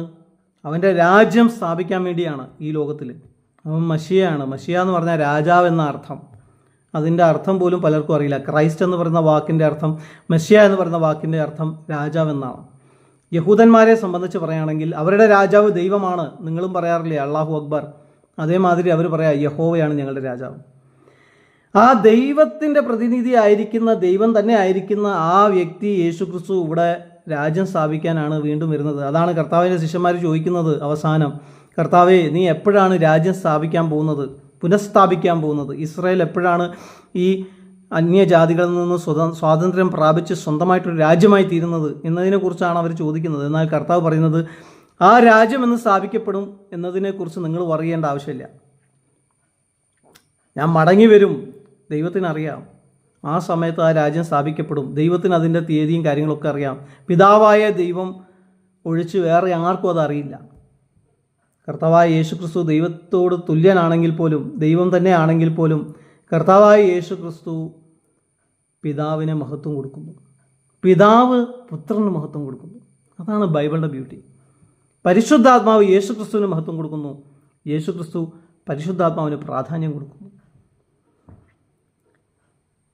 ഈ പിതാവ് പുത്രൻ പരിശുദ്ധാത്മാവിനെ കുറിച്ച് ഞാൻ പിന്നീട് എക്സ്പ്ലെയിൻ ചെയ്തു തരാം അടുത്തൊരു വീഡിയോയിൽ. പക്ഷേ ഇവിടെ പറഞ്ഞു വരുന്ന കാര്യം എന്താണ്? കർത്താവായ യേശുക്രിസ്തു മടങ്ങി വരുമ്പോൾ അവൻ രാജാവാണ്, ഇസ്രായേലിൻ്റെ രാജാവ്. അതാണ് മെസ്സിയ എന്ന വാക്കുകൊണ്ട് ഉദ്ദേശിക്കുന്നത്. അവൻ വെറും രാജാവ് മാത്രമല്ല, അവൻ ദൈവം തന്നെയാണ്. ഇസ്രായേലിൻ്റെ ദൈവമായ ഇസ്രായേലിൻ്റെ രാജാവ്. ആ ഇസ്രായേലിൻ്റെ ദൈവമായ ഇസ്രായേലിൻ്റെ പ്രഭുവായ ഇസ്രായേലിൻ്റെ രാജാവ് ഈ ലോകത്തിലേക്ക് മടങ്ങി വരുമ്പോൾ പള്ളിയിലെ ക്രൂശൊക്കെ എടുത്ത് മാറ്റുക ചെയ്യുക, പന്നികളെ കൊല്ലുക ചെയ്യുക. കൊല്ലങ്ങളായിട്ട് ഇസ്രായേൽ മാത്രമല്ല, കർത്താവായ യേശുക്രിസ്തു വിശ്വസിക്കുന്ന ആളുകൾ കാത്തിരിക്കുകയാണ്. എന്തിനു വേണ്ടി? ഈ പ്രപഞ്ചത്തിൻ്റെ ദ്രവത്വം നീങ്ങാൻ വേണ്ടി. അത്രയും വലിയ കാര്യം ചെയ്യാനാണ് വരുന്നത്. പള്ളിയിലെ കുറേ ക്രൂശെടുത്ത് മാറ്റാൻ വേണ്ടിയല്ല. ഈ പ്രപഞ്ചത്തിന് തന്നെ ദ്രവത്വം വന്നിരിക്കുന്നത് മനുഷ്യൻ പാപം ചെയ്തത് മൂലമാണെന്നാണ് ബൈബിൾ പറയുന്നത്. അതുവരെ മരണമുണ്ടായിരുന്നില്ല, ദ്രവത്വം ഉണ്ടായിരുന്നില്ല. എന്നാൽ ഈ മരണത്തെയും ഈ ദ്രവത്വത്തെയും എല്ലാം ഞൊടി നേരം കൊണ്ട് ഇല്ലാതാക്കാൻ വേണ്ടിയാണ് കർത്താവ് തിരിച്ചു വരുന്നത്. ആ ഉയർത്തെഴുന്നേറ്റ കർത്താവ് ഉയർത്തെഴുന്നേറ്റ ശരീരവുമായിട്ടാണ് പോയത്. ആ ഉയർത്തെഴുന്നേറ്റ ശരീരവുമായി കർത്താവ് തിരിച്ചു വരുമ്പോൾ കർത്താവ് ഈ ഭൂമിയിലുള്ള എല്ലാ മനുഷ്യരുടെയും ദ്രവത്വം, ഈ ഭൂമിയുടെയും ഈ ആകാശത്തിൻ്റെയും ദ്രവത്വം മാറ്റും. ആ ദ്രവത്വം മാറ്റുന്ന ആ കാര്യത്തെയാണ് നമ്മൾ പുതിയ ഭൂമിയും പുതിയ ആകാശം എന്ന് പറയുന്നത്. അല്ലാതെ ഈ ഭൂമിയെ ഫുള്ളായിട്ട് നശിപ്പിക്കുന്നല്ല. അങ്ങനെ വിശ്വസിക്കുന്ന ചില ഭോഷന്മാരായിട്ടുള്ള ക്രിസ്ത്യാനികളുണ്ട്. ഈ ഭൂമിയെയും ഇവിടെയുള്ള ആകാശത്തെയും നശിപ്പിക്കാൻ വേണ്ടിയാണ് കർത്താവ് വരുന്നതെങ്കിൽ ആദ്യമേ കർത്താവിന് അത് ചെയ്താൽ പോരായിരുന്നു. എല്ലാം കൂടെ അങ്ങോട്ട് നശിപ്പിച്ചിട്ട് പുതിയതായിട്ട് അങ്ങ് തുടങ്ങിയാൽ പോരായിരുന്നു. മോശയിൽ കൂടിയും അങ്ങനെ ഒരു ജാതി തുടങ്ങാമായിരുന്നല്ലോ കർത്താവിന്. നോഹയിൽ കൂടെ അങ്ങനെ ഒരു ജാതി ദൈവത്തിന് തുടങ്ങാമായിരുന്നല്ലോ, മുഴുവനായിട്ട് നശിപ്പിച്ചിട്ട്. മുഴുവനായിട്ട് നശിപ്പിച്ച് വീണ്ടും തുടങ്ങുക എന്ന് പറയുന്നത് ബൈബിളിലെ ഒരു പാരഡൈം അല്ല, ബൈബിളിൽ ഒരു പാറ്റേൺ അല്ല. മനുഷ്യൻ, മാനവരാശി ആദമും ഹവ്വയും പാപം ചെയ്തപ്പോൾ ദൈവം ഭൂമിയെയും ആകാശത്തെയും മുഴുവനായിട്ടും നശിപ്പിച്ചിട്ട് വീണ്ടും ഒരു പുതിയ സൃഷ്ടി ആരംഭിച്ചില്ല. ദൈവം ഉണ്ടാക്കിയ ആ സൃഷ്ടിയുടെ പുറകെ ദൈവം വന്നു അവരെ വീണ്ടും എടുക്കാൻ വേണ്ടി, അവരെ വീണ്ടും ചേർക്കാൻ വേണ്ടി. അതാണ് ബൈബിളിൻ്റെ പാറ്റേൺ എന്ന് പറയുന്നത്. അടുത്തത് നോഹയിലേക്ക് നമ്മൾ വരുമ്പോൾ ദൈവം അന്ന് ജനങ്ങളെല്ലാവരും പാപം ചെയ്തു എന്ന് പറഞ്ഞിട്ടും എല്ലാവരെയും ദൈവം നശിപ്പിച്ചില്ല. മൃഗങ്ങളെ ദൈവം സംരക്ഷിച്ചു, നോഹയുടെ കുടുംബത്തെയും ദൈവം സംരക്ഷിച്ചു. അടുത്ത ഒരു ഒരു സൃഷ്ടിപ്പ്. കാരണം പിന്നീട് നോഹയ്ക്ക് ദൈവം കൊടുക്കുന്ന അനുഗ്രഹവും നോഹയോട് ദൈവം കൽപ്പിക്കുന്ന കാര്യങ്ങളും നമ്മൾ നോക്കിയാൽ ഇതെല്ലാം ആദാമിനോട് പറഞ്ഞ അതേ കാര്യങ്ങളാണ്. ഇതേ സംഗതിയാണ് നമ്മൾ പിന്നെ അബ്രഹാമിലൂടെ കാണുന്നത്. ദൈവം അവൻ സൃഷ്ടിച്ച സൃഷ്ടി കേടായി പോകുന്നു, ദ്രവിച്ചു പോകുന്നു, അവനിൽ നിന്ന് അകന്നു പോകുന്നു, പാപം ചെയ്തു പോകുന്നു എന്നൊക്കെ കാണുമ്പോൾ ദൈവത്തിന് സങ്കടമുണ്ട്, വിഷമമുണ്ട്. എന്നാൽ ദൈവം നശിപ്പിക്കുന്ന ദൈവമല്ല. ദൈവം ഇതിന് ആദാമിൻ്റെ അവിടെ തന്നെ ലെവലിൽ തന്നെ നശിപ്പിക്കാമായിരുന്നു, നോഹയുടെ ലെവലിൽ നശിപ്പിക്കാമായിരുന്നു, അബ്രഹാമിൻ്റെ ലെവലിൽ ദൈവത്തിന് നശിപ്പിക്കാമായിരുന്നു. അന്നും സൊദോമും ഗൊമോറ എന്ന് പറഞ്ഞ ഒരു പട്ടണത്തിന് മാത്രമേ ദൈവം ശിക്ഷ വിധിച്ചുള്ളൂ. എന്നാൽ അബ്രഹാമിൽ കൂടെ ദൈവം വീണ്ടും ഒരു സൃഷ്ടി ആരംഭിച്ചു. അബ്രഹാമിന് ആ അനുഗ്രഹം കിട്ടുകയാണ്. അത് കഴിഞ്ഞ് പിന്നെ നമ്മൾ മുന്നോട്ട് വരുമ്പോൾ ഇസ്രായേൽ, പിന്നെ നമ്മൾ മുന്നോട്ട് വരുമ്പോൾ കർത്താവായ യേശുക്രിസ്തുവിലൂടെ ദൈവസഭ. അപ്പോൾ കർത്താവിൻ്റെ ജോലി എന്ന് പറഞ്ഞാൽ റിഡംഷൻ എന്ന് പറയുന്നതാണ്. റിഡംഷൻ എന്ന് പറഞ്ഞാൽ എല്ലാം കൂടെ നശിപ്പിച്ചിട്ട് പിന്നെ പുതിയ ഉണ്ടാക്കുക എന്നുള്ളതല്ല. അതിനെ റിഡംഷൻ എന്നല്ല പറയാം. റിഡംഷൻ എന്ന് പറഞ്ഞാൽ ഇപ്പോൾ നമ്മളൊരു വീടിനെ റിനോവേറ്റ് ചെയ്യുന്ന മാതിരി, കേടുകളൊക്കെ മാറ്റി പുതുതാക്കുന്ന മാതിരി. അതാണ് കർത്താവ് ഈ പഴയ ഭൂമിയും പഴയ ആകാശത്തിനും ചെയ്യാനായിട്ട് പോകുന്നത്. ഈ പഴയ ശരീരത്തിനും ദൈവം അതാ ചെയ്യാൻ പോകുന്നത്. അതാണ് പുതിയ ശരീരം ദൈവം നമുക്ക് തരുമെന്ന് പറയുമ്പോൾ ഉദ്ദേശിക്കുന്നത്. അതുകൊണ്ടാണ് ഞൊടി നേരത്തിൽ ആൾക്കാർ രൂപാന്തരപ്പെടുന്നത്. എന്തിനാ രൂപാന്തരം എന്നുള്ള വാക്ക് ഉപയോഗിക്കുന്നത്? ദൈവത്തിന് അവരെ അങ്ങ് നശിപ്പിച്ചിട്ട് പിന്നെ പുതിയൊരാളാക്കിയിട്ട് ഉണ്ടാക്കിയാൽ പോരെ. ദൈവം അങ്ങനെയല്ല ചെയ്യുന്നത്. ദൈവം കർത്താവായ യേശുക്രിസ്തു മടങ്ങി വരുമ്പോൾ അന്ന് ജീവനോടെ ഇരിക്കുന്നവരെ രൂപാന്തരപ്പെടുത്തുകയാണ് ചെയ്യുന്നത്. ഈ പ്രപഞ്ചത്തെ തന്നെ കർത്താവ് രൂപാന്തരപ്പെടുത്താൻ പോവുകയാണ്. ദ്രവത്വം നീങ്ങിപ്പോവും, മരണം നീങ്ങിപ്പോവും, ജീവൻ, ചൈതന്യം ഈ പ്രപഞ്ചത്തിലുണ്ടാവും. പ്രപഞ്ചത്തിൽ പിന്നെ ഒരു കാര്യത്തിനും ഡീക്കേ ഉണ്ടാവില്ല, ദ്രവത്വം ഉണ്ടാവില്ല എന്നാണ് പറഞ്ഞത്. കർത്താവിൻ്റെ ശരീരം ദ്രവിച്ചില്ലല്ലോ. അതേമാതിരി കർത്താവ് മടങ്ങി വരുമ്പോൾ ദ്രവത്വത്തെ നീങ്ങും. ക്രൂശിനെയല്ല നീക്കുക, കുറേ കുരിശുകളെടുത്ത് മാറ്റുക, കുറേ പന്നികളെ കൊല്ലുക, അതല്ല കർത്താവ് ചെയ്യാൻ പോകുന്നത്. കർത്താവ് വരുമ്പോൾ കർത്താവ് ചെയ്യാൻ പോകുന്നത് എന്താണെന്നറിയോ? ഈ പ്രപഞ്ചത്തിൻ്റെ മുഴുവനും രാജാവും ദൈവവും ഇസ്രായേലിൻ്റെയും സകല ജാതികളുടെയും രാജാവും ദൈവവുമായി വാഴാൻ പോവുകയാണ്. അന്ന് കർത്താവായ യേശുക്രിസ്തു വരുമ്പോൾ ഈ പ്രപഞ്ചത്തിലുള്ള കേടുപാടുകൾ, ദ്രവത്വം, മരണം മുഴുവനായിട്ട് നീങ്ങും. എന്നിട്ട് കർത്താവ് എല്ലാവർക്കും പുനരുത്ഥാന ശരീരങ്ങൾ തരും. ഈ പുനരുത്ഥാന ശരീരങ്ങൾ ലഭിക്കുന്ന സമയത്താണ് ന്യായവിധി നടക്കുന്നത്. ഈ മരിച്ച ആൾക്കാർ എല്ലാവരും എഴുന്നേൽക്കുന്നാണ് പറഞ്ഞത്. ദാനിയേൽ പ്രവചനം 12-ാം അധ്യായത്തിൽ നമ്മൾ വായിക്കുന്നത്, തിന്മ ചെയ്തവരാകട്ടെ നന്മ ചെയ്തവരാകട്ടെ എല്ലാ മനുഷ്യരും ദൈവത്തിൻ്റെ സന്നിധിയിൽ എഴുന്നേറ്റ് നിൽക്കും. എന്നിട്ട് ദൈവം അവരെ ന്യായം വിധിക്കും. ന്യായം വിധിക്കുക എന്ന് പറഞ്ഞാൽ ജഡ്ജ് ചെയ്യും, ജഡ്ജ്മെൻറ്റ്. നീതിയുള്ള ന്യായാധിപതിയാണ് ദൈവം, അല്ലേ? അപ്പോൾ കുഞ്ഞാടിൻ്റെ രക്തത്താൽ വീണ്ടെടുക്കപ്പെട്ട കൂട്ടങ്ങളെല്ലാം മാറി നിൽക്കും. കാരണം എക്സോഡസിൻ്റെ കാലഘട്ടത്തിൽ സംഹാരദൂതൻ വന്നപ്പോൾ ഇസ്രായേലിനെ കുഞ്ഞാടിൻ്റെ രക്തം കണ്ട് കടന്നു പോയത് മാതിരി ആ ന്യായവിധി ദൈവമക്കളായി തീർന്നിരിക്കുന്ന, കർത്താവിൻ്റെ രക്തത്തിൽ ആശ്രയിച്ചിരിക്കുന്ന, കർത്താവിൻ്റെ മരണത്തിൽ ആശ്രയിച്ചിരിക്കുന്ന, കർത്താവിനോട് പാപം ഏറ്റു പറഞ്ഞ് അത് ഉപേക്ഷിച്ച് കർത്താവിനോട് വിശ്വസ്തതയെ ആചരിച്ച് മറ്റുള്ളവരെ സ്നേഹിച്ച് ജീവിച്ച എല്ലാവരെയും ആ ന്യായവിധി കടന്നു പോകും. എന്ന് വെച്ചാൽ അവർക്ക് ദൈവത്തിൻ്റെ സന്നിധിയിൽ നിൽക്കാനായിട്ട് സാധിക്കും. അവരുടെ പാപങ്ങൾ ദൈവം അവർക്കെതിരെ കണക്കിടൂല. പാപമുണ്ട്, പക്ഷെ പാപം ദൈവം കണക്കിടൂല. എന്നാൽ ഈ രക്ഷയുടെ വഴി കാണിച്ചു കൊടുത്തിട്ടും എന്നെ പോലെയുള്ള പല ദേവദാസന്മാരിൽ കൂടിയും പറയിപ്പിച്ചിട്ടും അത് കേട്ടിട്ടും വീണ്ടും ഹൃദയം കഠിനപ്പെടുത്തി വെച്ചിട്ട് കർത്താവായ യേശു ക്രിസ്തുവിനെ സ്വീകരിക്കാതിരിക്കുന്ന ആളുകളുണ്ട്. ഇപ്പോഴും ഉണ്ട്, അന്നും ഉണ്ടാവും. ആ പറയുന്ന ഉയർത്തെഴുന്നേറ്റ ആളുകൾ, അവരോട് കർത്താവ് അവരുടെ കർമ്മങ്ങൾ പ്രകാരം ശിക്ഷിക്കും. അപ്പോൾ എന്തായാലും നമുക്കറിയാം, ഒരൊറ്റ പാപകർമ്മം മതി നരകത്തിലേക്ക് പോകാൻ. അതല്ലേ ഖുർആൻ പറയുന്നത്, അതല്ലേ ഭഗവത്ഗീത പറയുന്നത്? ഒറ്റ പാപകർമ്മം മതി നിത്യത നഷ്ടപ്പെടാൻ. നിത്യത എന്നുകൊണ്ട് ഉദ്ദേശിക്കുന്ന അമർത്യത നഷ്ടപ്പെടാൻ. അപ്പോൾ ആ മനുഷ്യരെ എല്ലാം ദൈവം ശിക്ഷിക്കും പിന്നീട്. അപ്പോൾ ആ ശിക്ഷാവിധിയിൽ നിന്ന് രക്ഷപ്പെടണമെന്നുണ്ടെങ്കിൽ അന്ന് കർത്താവിൻ്റെ കൂടെ ഉയർത്തെഴുന്നേറ്റ ശരീരങ്ങൾ പ്രാപിച്ച് ഈ ലോകത്തിൽ പുതുതാക്കപ്പെട്ട പുതിയ ആകാശവും പുതിയ ഭൂമി അതിൽ വസിക്കുകയും അതിൽ വാഴുകയും ചെയ്യണമെന്നുണ്ടെങ്കിൽ നിങ്ങളുടെ പാപം ക്ഷമിക്കപ്പെടണം. അതിന് ചെയ്യേണ്ടത് വളരെ സിമ്പിളായിട്ടുള്ള കാര്യമാണ്. കർത്താവെ, ഞാൻ പാപിയാണ്, നീ എനിക്ക് വേണ്ടി മരിച്ചു എന്ന് ഞാൻ വിശ്വസിക്കുന്നു, എൻ്റെ പാപങ്ങൾ ക്ഷമിക്കണം. ഇനി പാപം ചെയ്യാതെ ജീവിക്കാൻ എന്നെ സഹായിക്കണം, മറ്റുള്ളവരെ സ്നേഹിക്കാൻ, പാവങ്ങളെ സഹായിക്കാൻ എന്നെ സഹായിക്കണം എന്നൊക്കെ പറഞ്ഞ് ദൈവത്തോട് പാപങ്ങൾ ഏറ്റു പറഞ്ഞ് കർത്താവായ യേശു ക്രിസ്തുവിനെ സ്വന്തം രക്ഷിതാവും കർത്താവുമായി സ്വീകരിച്ചാൽ ദൈവം നിങ്ങളുടെ പാപങ്ങൾ ക്ഷമിക്കും. വരാനിരിക്കുന്ന രാജ്യത്തിൽ നിങ്ങൾക്ക് അവനോടുകൂടെ വസിക്കാനും വാഴാനുമായിട്ട് സാധിക്കും. ആ ഒരു പ്രാർത്ഥന പ്രാർത്ഥിച്ചാൽ മാത്രം പോരാ കേട്ടോ, നിങ്ങളുടെ ജീവിതം എങ്ങനെയുണ്ടെന്ന് കർത്താവ് നോക്കും. അതിനാണ് കർത്താവ് ചെമ്മരിയാടും കോലാടും എന്ന് പറയുന്ന ഒരു ഉപമ പറഞ്ഞത്. അപ്പോൾ വിശ്വാസികളായിട്ടുള്ള ആൾക്കാരൊക്കെ അവിടെ നിൽക്കുന്ന സമയത്ത് ആ വിശ്വാസികൾ എല്ലാവരും പോകുമെന്ന് വിശ്വസിക്കുന്ന ചില ആളുകളുണ്ട്. മരിച്ചവരുടെ പുനരുത്ഥാനത്തെക്കുറിച്ച് ഒരുപാട് സംശയങ്ങളുള്ള ഒരു രാജാവ് ഒരിക്കൽ ഒരു യഹൂദ റബിയെ വിളിച്ചു. എന്നിട്ട് ആ റബിയോട് ചോദിച്ചു, ഈ മരിച്ച ആൾക്കാർ ഉയർത്തെഴുന്നേൽക്കേണ്ടതിൻ്റെ ആവശ്യം എന്താണ്? നമ്മൾ മരിച്ചു കഴിഞ്ഞാൽ നമ്മളെ ആത്മാവ് സ്വർഗത്തിലേക്കോ അല്ലെങ്കിൽ നരകത്തിലേക്കോ പോയാൽ പോരെ? ഒരു മുസ്ലിം രാജാവാണ്. ഇത് ചോദിച്ചപ്പോൾ ആ റബി പറഞ്ഞ ഒരു സ്റ്റോറി. ആ റബി ഒരു യഹൂദനാണ്. യഹൂദന്മാർ വിശ്വസിക്കുന്നത് ഈ സമയമുണ്ടല്ലോ, ലോകം ഇപ്പോൾ നടന്നു പോയിക്കൊണ്ടിരിക്കുന്നത്, അതിനെ പ്രസൻറ്റ് ഏജ് എന്ന് പറയുന്നത്, ഇപ്പോഴത്തെ ഈ കാലഘട്ടം, ഇത് അവസാനിക്കും. ഇത് അവസാനിച്ച ശേഷം മെഷിയ വരും, ന്യായവിധി ഉണ്ടാവും. അത് കഴിയുമ്പോൾ എല്ലാവരും ഉയർത്തെഴുന്നേക്കും. യഹൂദന്മാരായിരിക്കുന്നവരെല്ലാവരും ഉയർത്തെഴുന്നേക്കും. ആ ഉയർത്തെഴുന്നേൽപ്പിൽ ആ വരാനിരിക്കുന്ന രാജ്യത്തിൽ അവർ കാണണം. അതിനുവേണ്ടിയാണ് അവർ തോറയെ അനുസരിക്കുന്നതും ദൈവത്തെ അനുസരിക്കുന്നതും ദൈവത്തെ സ്നേഹിക്കുന്നതും മറ്റുള്ളവരെ സ്നേഹിക്കുന്നതും ഒക്കെ ചെയ്യുന്നത്.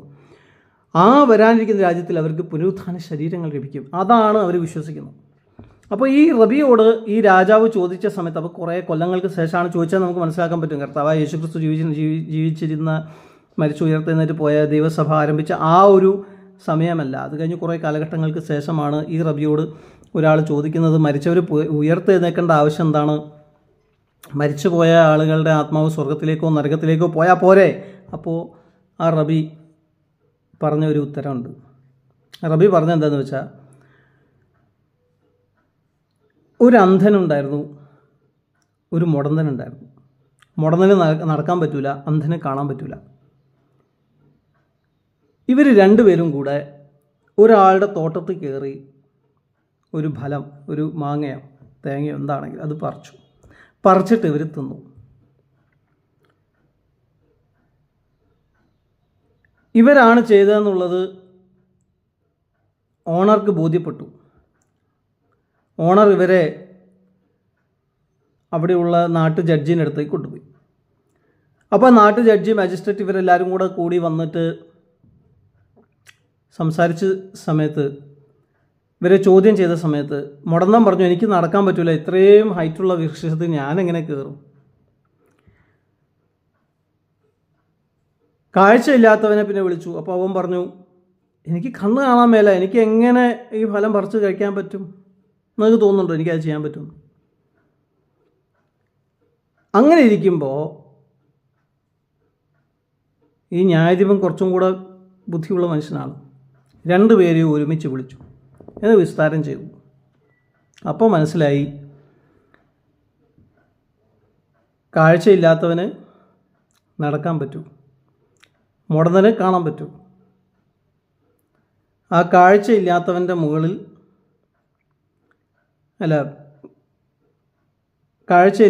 മുകളിൽ കയറി ഇരുന്നിട്ടാണ് ആ മുടന്തൻ ഇത് പറിച്ചത്. അങ്ങനെ അയാൾ അത് തെളിയിച്ചു. ഇതേപോലെ ആയിരിക്കും, അപ്പോൾ ഈ യഹൂദൻ റബി പറഞ്ഞ കഥയാണ്, ഇതേപോലെ ആയിരിക്കും ന്യായവിധി സമയത്തും സംഭവിക്കുക. ദൈവം ആത്മാവിനെ മാത്രമാണ് സ്വർഗത്തിലേക്കോ നരകത്തിലേക്കോ വിടുന്നതെങ്കിൽ ആത്മാവ് പറയൂ, ഞാനല്ല പാപം ചെയ്തത്, ശരീരമാണ് പാപം ചെയ്തത്. ഇനി ശരീരത്തെയാണ് വിടുന്നതെങ്കിൽ ശരീരം പറയും, ഞാനല്ല ഉത്തരവാദി, ആത്മാവാണ് ഉത്തരവാദി. അപ്പോൾ ആത്മാവിനെയും ശരീരത്തെയും രണ്ടായി കണ്ടുകൊണ്ടിരുന്ന ഗ്രീക്ക് ഫിലോസഫേഴ്സ്, അവരുടെ പ്ലേറ്റോ, അരിസ്റ്റോട്ടൽ, ഇങ്ങനെയുള്ള സോക്രട്ടീസ്, ഇവരുടെയൊക്കെ കാഴ്ചപ്പാടെന്ന് പറഞ്ഞാൽ ആത്മാവ് വേറെ, ശരീരം വേറെ. ആ കാഴ്ചപ്പാടിൽ നിന്നുകൊണ്ട് ചിന്തിക്കുന്ന ഒരു വ്യക്തിക്ക് മാത്രമേ നമ്മുടെ ആത്മാവ് നമ്മുടെ ശരീരത്തിൽ നിന്ന് വേർപെട്ടിട്ട് പിന്നെ നമ്മൾ വേറെ ഏതോ ഒരു സ്വർഗത്തിലേക്ക് എന്തോ പോയി കിന്നരം വായിക്കുന്നോ, അല്ലെങ്കിൽ ചിലപ്പോൾ നരകത്തിൽ പോയിട്ട് പിന്നെ ഒരു പാലത്തിൽ കൂടെ കിടക്കുന്നോ ഒക്കെയുള്ള ചിന്ത വരുള്ളൂ. എന്നാൽ ഈ ആത്മാവും ശരീരവും ഒരു വ്യക്തിയാണ്. ഇതിനെ ശരിയായ രീതിയിൽ ന്യായം വിധിക്കണമെന്നുണ്ടെങ്കിൽ രണ്ടുപേരും ഒരുമിച്ചുണ്ടായാൽ മാത്രമേ സാധിക്കുകയുള്ളൂ എന്നാണ് ആ യഹൂദ റബി ആ രാജാവിന് പറഞ്ഞു കൊടുക്കുന്നത്. യഹൂദന്മാരുടെ വിശ്വാസപ്രകാരം മരിച്ചു കഴിഞ്ഞാൽ ആ വ്യക്തിയെ അവരുടെ അപ്പന്മാരോട് കൂടെ അടക്കം ചെയ്യും. പിന്നെ അവർ സേവിക്കുന്ന അവരുടെ ദൈവം മടങ്ങി വരുന്ന സമയത്ത് ഈ വ്യക്തി വീണ്ടും എഴുന്നേക്കും. അതുകൊണ്ടാണ് ശരീരം അതേപോലെ എന്ന് വെച്ചാൽ ഒരു ഊനവും കൂടാതെ ആ ശരീരത്തെ അടക്കുന്നത്. മുസ്ലിംസും അത് ഫോളോ ചെയ്യുന്നുണ്ട്, പക്ഷേ അവർക്ക് അത് മനസ്സിലാക്കാൻ പറ്റുന്നുണ്ടോ എന്ന് എനിക്കറിയില്ല. അതിൻ്റെ ഫിലോസഫി എന്താണെന്ന് വെച്ചാൽ, ഉയർത്തെഴുന്നേൽക്കുന്ന സമയത്ത് അവർ ഹോളായിട്ട് പുറത്ത് വരണം എന്നുള്ളൊരു ധാരണയാണ്. പക്ഷെ അങ്ങനെയല്ല എന്നുള്ള അവർക്കും അറിയാം. അവർ മരിച്ചിട്ട് എവിടെ അടക്കപ്പെട്ടാലും അവരുടെ ശരീരം കിട്ടിയില്ലെങ്കിൽ പോലും ആ മോളിക്യൂൾസിനെല്ലാം ഒരുമിച്ച് കൊണ്ടുവന്നിട്ട് അതിനെ ഉയർപ്പിക്കാനായിട്ട് സർവശക്തനായ ദൈവത്തിന് സാധിക്കും. ശരീരവും ആത്മാവും രണ്ടും കൂടെ ഒരുമിച്ച് ഉയർത്തെഴുന്നേറ്റ് ദൈവത്തിൻ്റെ സന്നിധിയിൽ നിന്നാൽ മാത്രമേ ദൈവത്തിന് നീതിയോടെ ശരീരത്തെയും ആത്മാവിനെയും ന്യായം വിധിക്കാനായിട്ട് സാധിക്കുകയുള്ളൂ. ഇത് രണ്ടായിട്ട് കണ്ടു കഴിഞ്ഞാൽ ആത്മാവ് ശരീരത്തെ കുറ്റപ്പെടുത്തും, ശരീരം ആത്മാവിനെ കുറ്റപ്പെടുത്തും. അപ്പോൾ രണ്ടുപേരും രക്ഷപ്പെടൂലേ?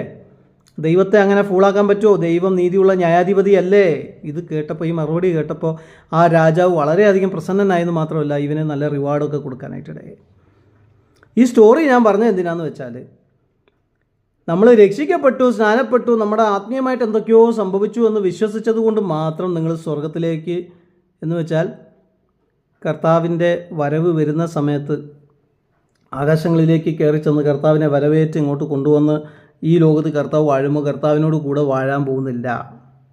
അങ്ങനെ വാഴണമെന്നുണ്ടെങ്കിൽ ഇനി വേറൊരു തലമുറയാണത് ചെയ്യുന്നതെങ്കിൽ നിങ്ങൾ മരിച്ചിട്ടുണ്ടാവും, അടക്കപ്പെട്ടിട്ടുണ്ടാവും, നിങ്ങൾ ഉയർത്തെഴുന്നേറ്റ് കർത്താവിൻ്റെ അടുക്കിലേക്ക് വരും. ഇനി അടക്കം കിട്ടിയില്ലെങ്കിൽ പോലും നിങ്ങൾ മോളിക്യൂൾസ് എവിടെ കിടന്നാലും ഉയർത്തെഴുന്നേറ്റ് ശരീരവുമായിട്ട് രൂപാന്തരപ്പെട്ട വ്യക്തിയായിട്ട് കർത്താവിൻ്റെ അടുക്കിലേക്ക് നിങ്ങൾ വരും. കർത്താവിനോട് കൂടെ നിങ്ങൾ ആ പുതിയ യെരുശലേമിൽ വാഴും.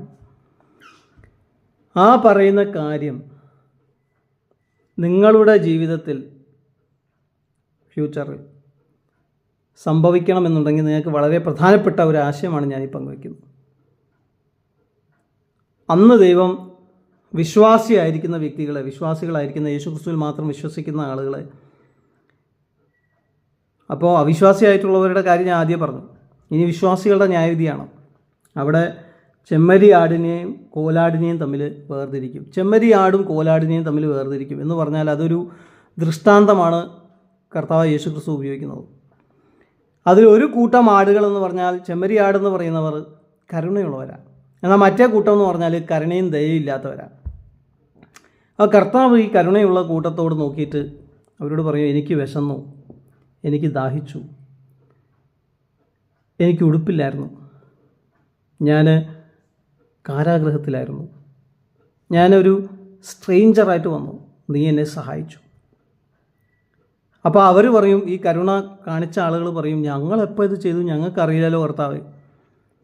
അപ്പോൾ കർത്താവ് അവരോട് പറയും, ഈ ചെറിയവരിൽ ഒരുവനെ ചെയ്തത് നിങ്ങൾ എനിക്ക് ചെയ്തു എന്ന് വെച്ചാൽ അവരാരോടെങ്കിലും അവരുടെ ജീവിതത്തിൽ ഈ അവസ്ഥകളിലായിരിക്കുന്ന വ്യക്തികളോട് കരുണ കാണിച്ചിട്ടുണ്ടെങ്കിൽ, ദയ കാണിച്ചിട്ടുണ്ടെങ്കിൽ, അവരെ സഹായിച്ചിട്ടുണ്ടെങ്കിൽ, ഈ ചെറിയവരോട് നിങ്ങൾ ചെയ്തത് നിങ്ങൾ എനിക്ക് ചെയ്തു. അവരെ ദൈവം അഭിനന്ദിക്കും. എന്നാൽ മറ്റേ കൂട്ടമുണ്ടല്ലോ കരുണ കാണിക്കാത്തവർ, അവരുടെ കർത്താവ് പറയും, എനിക്ക് വിശന്നു, എനിക്ക് ദാഹിച്ചു, എനിക്ക് വസ്ത്രമില്ലായിരുന്നു, ഞാൻ നഗ്നനായിരുന്നു, ഞാൻ കാരാഗൃഹത്തിലായിരുന്നു, ഞാനൊരു സ്ട്രേഞ്ചറായിട്ട് വന്നു, നിങ്ങളെന്നെ കണ്ടില്ല, സഹായിച്ചില്ല എന്ന് മാത്രമല്ല എനിക്ക് വേണ്ടി ഒന്ന് വേദനിക്കുക പോലും നിങ്ങളുടെ ശരീരം, നിങ്ങളുടെ മനസ്സ് ചെയ്തില്ല. അതുപോലത്തെ കഠിനപ്പെട്ട ആളുകളാണ്. കർത്താവ് പറയും, അവർ ചോദിക്കും, കർത്താവേ ഇതെപ്പോൾ സംഭവിച്ചു? അപ്പോൾ കർത്താവ് പറയും, ഈ ചെറിയവരിൽ ഒരുവനെ നീ ചെയ്യാത്തത് എനിക്ക് ചെയ്തില്ല. എന്നിട്ട് ഈ പറയുന്ന ഇൻസിഡൻസ് ഒക്കെ കാണിച്ചു തരും. അവരുടെ ജീവിതത്തിൽ ഓരോരുത്തർക്ക് വ്യക്തിപരമായിട്ട് കാണിച്ചു തരും. ഈ ചെറിയവരെന്ന് കർത്താവ് വിശേഷിപ്പിക്കുന്ന സഹായമില്ലാതെ ഇരുന്ന ആ വ്യക്തിയെ നിങ്ങൾ സഹായിച്ചില്ല. ആ സന്ദർഭത്തിൽ ഇനി സഹായിച്ചില്ലെന്ന് മാത്രമല്ല, അവരെ ഉപദ്രവിക്കുകയും കൂടെ ചെയ്താലോ, അവരെ അവഹേളിക്കുകയും കൂടെ ചെയ്താലോ, അവരുടെ ബുദ്ധിമുട്ടുകൾ കൂട്ടുകയും കൂടെ ചെയ്താലോ, അങ്ങനെയുള്ള ആൾക്കാർക്ക് കർത്താവിൻ്റെ ആ നിത്യരാജ്യത്തിൽ കർത്താവിനോട് കൂടെ വാഴാനും, ആ നിത്യരാജ്യത്തിൽ എല്ലാവരും സംസാരിക്കുന്ന ഭാഷ എന്ന് പറഞ്ഞാൽ സ്നേഹമാണ്, കരുണ, ദയ, ഇതൊക്കെയാണ് അവിടുത്തെ മെയിൻ കാര്യങ്ങൾ. അവരോട് കൂടെ ജീവിക്കാനും സാധിക്കുമോ? സാധിക്കാത്തതുകൊണ്ട് അവരെയും പറഞ്ഞു വിടും. അവിടെ എൻ്റെ ആത്മാവാണ് പാപം ചെയ്തത്, എൻ്റെ ശരീരമാണ് പാപം ചെയ്തതെന്നൊന്നും പറഞ്ഞാൽ നടക്കൂല. മനസ്സിലായോ? ചില ക്രിസ്ത്യാനികളുടെ വിചാരമുണ്ട്, അത് ജഡത്തിൽ വളരെ വീക്ക്നെസ് ഉണ്ട്, ആ ജഡത്തിലെ വീക്ക്നെസ് കാരണം ഇങ്ങനെ പാപം ചെയ്തുകൊണ്ടിരിക്കുകയാണ്.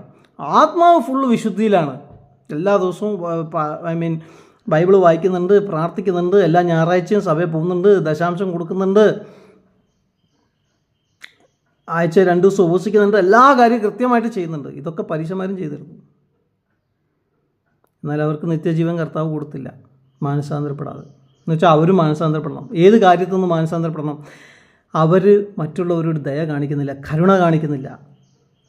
ആ ന്യായാധിപനോട് കർത്താവ്, ആ ന്യായശാസ്ത്രിയോട് കർത്താവ് പറഞ്ഞില്ലേ, ആ ശമരിയക്കാരൻ ചെയ്തതുപോലെ നീയും ചെയ്യുക, നീയും അങ്ങനെ തന്നെ ചെയ്യുക, നീയും മറ്റുള്ളവരോട് ദയ കാണിക്കുക, കരുണ കാണിക്കുക. ആ ചുങ്കക്കാരനോടും ആ പാപിനിയായ സ്ത്രീയോടും നീ ദയ കാണിച്ച് അവർക്ക് ഈ ഉപദേശം ശരിയായ രീതിയിൽ പറഞ്ഞ് മനസ്സിലാക്കി കൊടുത്ത് അവരെ തിരിച്ചു കൊണ്ടുവരിക നീ ചെയ്യേണ്ടത്, അല്ലാതെ സഭയിൽ നിന്ന് അവരെ പുറത്താക്കുകയല്ല നീ ചെയ്യേണ്ടത്. ദയ ലഭിച്ച ആൾക്കാരാണ് നമ്മൾ. ദൈവം നമ്മളെ വിളിച്ചിരിക്കുന്നത് മറ്റുള്ളവരോട് ദയ കാണിക്കാനാണ്. നമ്മൾ അനുഗ്രഹം ലഭിച്ച ആൾക്കാരാണ്. ദൈവം നമ്മളെ വിളിച്ചിരിക്കുന്നത് മറ്റുള്ളവരെ അനുഗ്രഹിക്കാൻ വേണ്ടിയാണ്. അങ്ങനെ ദയ കാണിക്കുകയും മറ്റുള്ളവരോട് ക്ഷമിക്കുകയും അനുഗ്രഹിക്കുകയും ചെയ്യുന്ന ഒരു വ്യക്തിയാണ് നിങ്ങളെങ്കിൽ ആ നിത്യജീവൻ നിങ്ങൾ നിശ്ചയമായും അവകാശമാക്കും. നിത്യജീവൻ എന്നുകൊണ്ട് ഞാൻ ഉദ്ദേശിക്കുന്നത് നിങ്ങൾ മരിച്ചിട്ട് നിങ്ങളുടെ ആത്മാവ് സ്വർഗ്ഗത്തിലേക്ക് പോകും, അല്ലെങ്കിൽ നരകത്തിൽ പോയിട്ട് ആ പാലത്തിൽ കൂടെ പോകാൻ വേണ്ടി കഷ്ടപ്പെടും. അല്ലെങ്കിൽ ഗീതയിൽ പറഞ്ഞൊരു നരകമുണ്ട്, ആ നരകത്തിൽ പോയാൽ പിന്നെ തിരിച്ച് വരാനും പറ്റില്ല. ഭയങ്കര കഠിനമായ അവസ്ഥകളാണ് അതിൽ രേഖപ്പെടുത്തിയിരിക്കുന്നത്.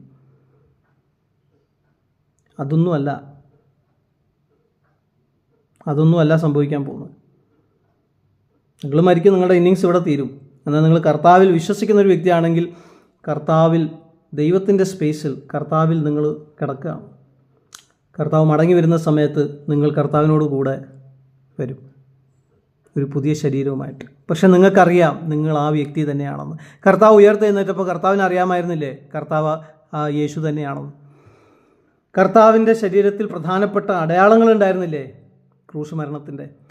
അതേമാതിരി നിങ്ങൾ ഇന്ന് ജീവിക്കുന്ന നിങ്ങളുടെ ജീവിതത്തിൻ്റെ അടയാളങ്ങൾ അന്ന് നിങ്ങളിലുണ്ടാകും. ആ അടയാളങ്ങൾ നിങ്ങൾ കർത്താവിന് വേണ്ടി അനുഭവിച്ച കഷ്ടപ്പാടുകൾ, അതിനെക്കുറിച്ചാണ് പൗലോസ് പറയുന്നത്. I bear the marks of Jesus in my body. എൻ്റെ ശരീരത്തിൽ കർത്താവിൻ്റെ അടയാളങ്ങൾ, ചൂടടയാളങ്ങൾ എന്ന് വെച്ചാൽ കർത്താവിൻ്റെ പേരിന് എനിക്ക് കിട്ടിയ കുറേ അടിയുണ്ട്, കുറേ നിന്നുണ്ട്, കുറേ പരിഹാസമുണ്ട്. ഇതൊക്കെ ആ ശരീരത്തിലുണ്ടാവും. എന്ന് വെച്ചാൽ ഇതിൻ്റെ ഒരു മാർക്ക് ഉണ്ടാവും ഓർമ്മിക്കാൻ വേണ്ടി. അതൊരു റിവാർഡാണ്. ദൈവത്തിന് വേണ്ടി, ദൈവത്തോടുള്ള ബന്ധത്തിൽ അതുപോലെ ജീവിച്ചൊരു വ്യക്തിയാണ് ഈ വ്യക്തി എന്ന് മറ്റുള്ളവരും കൂടെ മനസ്സിലാക്കാനും ദൈവത്തിന് അതുമൂലം പ്രശംസ ലഭിക്കാനും വേണ്ടിയാണ് ആ അടയാളം ഉണ്ടാകും. നിങ്ങളാണ് ആ വ്യക്തി എന്നുള്ളത് നിങ്ങൾക്ക് പൂർണ്ണ ബോധ്യം ഉണ്ടാവും. അല്ലാതെ ഏതോ കൊതുകോ അല്ലെങ്കിൽ ഏതോ ഒരു ബ്രാഹ്മണൻ്റെ മകനുമായിട്ട് നിങ്ങൾ ജനിച്ച് ഇങ്ങനെ തീർക്കുന്നുള്ളതല്ല. ആ ബ്രാഹ്മണനും അറിയില്ല നിങ്ങളാരാന്ന്, ആ കൊതുകിനും അറിയില്ല നിങ്ങളാരാന്ന്. മനസ്സിലായോ? ഇനി നരകത്തിൽ പോയിട്ട് പിന്നെ അവിടെ നിന്ന് ഇങ്ങനെ പാലത്തിൽ കൂടെ കയറി ഇങ്ങനെ വളരെയധികം കഷ്ടപ്പെടുന്ന ഒരു അവസ്ഥയായിരിക്കില്ല. കാരണം ഇവിടെ നിന്ന് പ്രാർത്ഥിച്ചിട്ട് ദൈവം നിങ്ങളുടെ പാപം ക്ഷമിക്കാത്തതുകൊണ്ടല്ലേ നരകത്തിൽ പോയത്. പിന്നെ നരകത്തിൽ നിന്ന് നേരിട്ട് പ്രാർത്ഥിച്ചാൽ ദൈവം ക്ഷമിച്ചിട്ട് നിങ്ങൾ ആ പാലത്തിൽ കൂടെ കടത്തി വിടുമോ? അത്രയെങ്കിലും ലോജിക്ക് വേണ്ടേ, ചിന്തിക്കണ്ടേ? ഇനി കടത്തി വിടുന്നത് എങ്ങോട്ടാണ്? സ്വർഗത്തിൻ്റെ ഡിസ്ക്രിപ്ഷൻ കേൾക്കണം. ഇവിടെ നമുക്ക് മദ്യം ഹറാമാണ്, ഇവിടെ നമുക്ക് പ്രോസ്റ്റിറ്റ്യൂഷൻ ഹറാമാണ്. എന്നാൽ അവിടെ ചെല്ലുമ്പോൾ ഹൂറിമാരും ഉണ്ടാവും, കുറേ മദ്യം ഉണ്ടാവും. എടോ, ഇവിടെ നമുക്ക് വേണ്ടാത്ത കാര്യം അവിടെ എന്തിനാണ്? അതാണോ ഈ നരകത്തിൻ്റെ ഓൾട്ടർനേറ്റീവ്? അപ്പോൾ സ്ത്രീകളുടെ സ്ഥാനം എന്താണ് അവിടെ? എനിക്കറിയാം, ഞാൻ വളരെയധികം ബഹുമാനിക്കുന്ന എൻ്റെ ഒരു ഫ്രണ്ടുണ്ട്. അവൾ എന്നോട് ഫോണിൽ സംസാരിച്ചുകൊണ്ടിരിക്കുന്ന സമയത്ത് അവളുടെ ഇസ്ലാമിക വിശ്വാസത്തെക്കുറിച്ചൊക്കെ സംസാരിച്ചു. ഞാൻ ആദരിക്കുന്നുണ്ട് അവളെ ഇപ്പോഴും. അവൾ നല്ലൊരു വ്യക്തിയാണ്. പക്ഷെ അവളോട് ഒറ്റ ചോദ്യം ഞാൻ ചോദിച്ചു, പിന്നെ എന്നെ വിളിച്ചിട്ടില്ല, പിന്നെ എന്നോട് ഈ കാര്യത്തെപ്പറ്റി സംസാരിച്ചു. ഞാൻ ചോദിച്ചത് അവിടെ സ്ത്രീകളുടെ സ്ഥാനം എന്താണ്? അതിനവൾക്ക് മറുപടിയില്ല. കാരണം ആ സ്വർഗത്തിൽ സ്ത്രീകൾക്ക് ഒരു സ്ഥാനമില്ല. അവർക്കുള്ള സ്ഥാനം വളരെ മോശമായിട്ടുള്ള രീതിയിലാണ് ഡിസ്ക്രൈബ് ചെയ്യപ്പെട്ടിരിക്കുന്നത്. അതുകൊണ്ട് അത് പറയാനും അവർക്ക് താല്പര്യമില്ല. അപ്പോൾ ഞാൻ പറയട്ടെ, അതൊന്നും അല്ല നിങ്ങൾ പോകാൻ പോകുന്നത്. യേശു ക്രിസ്തുവിൽ വിശ്വസിക്കുന്ന വ്യക്തിയാണ് നിങ്ങൾ, മാനസാന്തരപ്പെട്ട വ്യക്തിയാണ് നിങ്ങൾ, മറ്റുള്ളവരെയും ദൈവത്തെയും സ്നേഹിക്കുന്ന വ്യക്തിയാണെങ്കിൽ, ചിലർ പറയും നമ്മൾ മരിച്ചു കഴിഞ്ഞാൽ നമ്മൾ സ്വർഗത്തിൽ പോയി നമ്മുടെ ആത്മാവ് അവിടെ കിന്നരം ഇങ്ങനെ വായിച്ചുകൊണ്ടിരിക്കും. അപ്പോൾ പിന്നെ ഫുൾ ടൈം കിന്നരം വായിക്കാൻ ഇവിടെ പഠിച്ചില്ലെങ്കിൽ അവിടെ പോയിട്ട് നമുക്ക് ആസ്വദിക്കാൻ പറ്റില്ല. അതുമല്ല സംഭവിക്കാൻ പോകും. ആദാമിനെയും ഹവ്വയെയും ദൈവം സൃഷ്ടിച്ചത് ഈ ലോകത്തിൽ വാഴാൻ വേണ്ടിയാണ്, അല്ലേ? കർത്താവ് അവിടെ കിന്നരം വായിക്കാനാണ് പറഞ്ഞത്. അവിടെ ഇരുന്നിട്ട് കിന്നരം വായിച്ചോളൂ രാവിലെ തൊട്ട് വൈകുന്നേരം വരെ. അവരെ കുറേ ഉത്തരവാദിത്തങ്ങൾ ഏൽപ്പിച്ചു ആ തോട്ടത്തിൽ എന്ന് പറയുന്നത് മാതിരി വീണ്ടും പുതിയ സൃഷ്ടി ഉണ്ടാകുമ്പോൾ, പുതിയ സൃഷ്ടി എന്ന് പറഞ്ഞാൽ സൃഷ്ടിയെ ദൈവം പുതുക്കുമ്പോൾ എന്നാണ് ഉദ്ദേശിക്കുന്നത്. അല്ലാതെ സൃഷ്ടിയെ മുഴുവൻ നശിപ്പിച്ചിട്ട് പിന്നെ ഒരു പുതിയ സൃഷ്ടി ദൈവം ആരംഭിക്കുകയല്ല. നമ്മൾ പുതിയ സൃഷ്ടിയായി തീർന്നില്ലേ ഇപ്പം തന്നെ? അതേമാതിരി രൂപാന്തരപ്പെടുത്തും ദൈവം പ്രപഞ്ചത്തെ മുഴുവൻ, ഭൂമിയെയും ആകാശത്തെയും.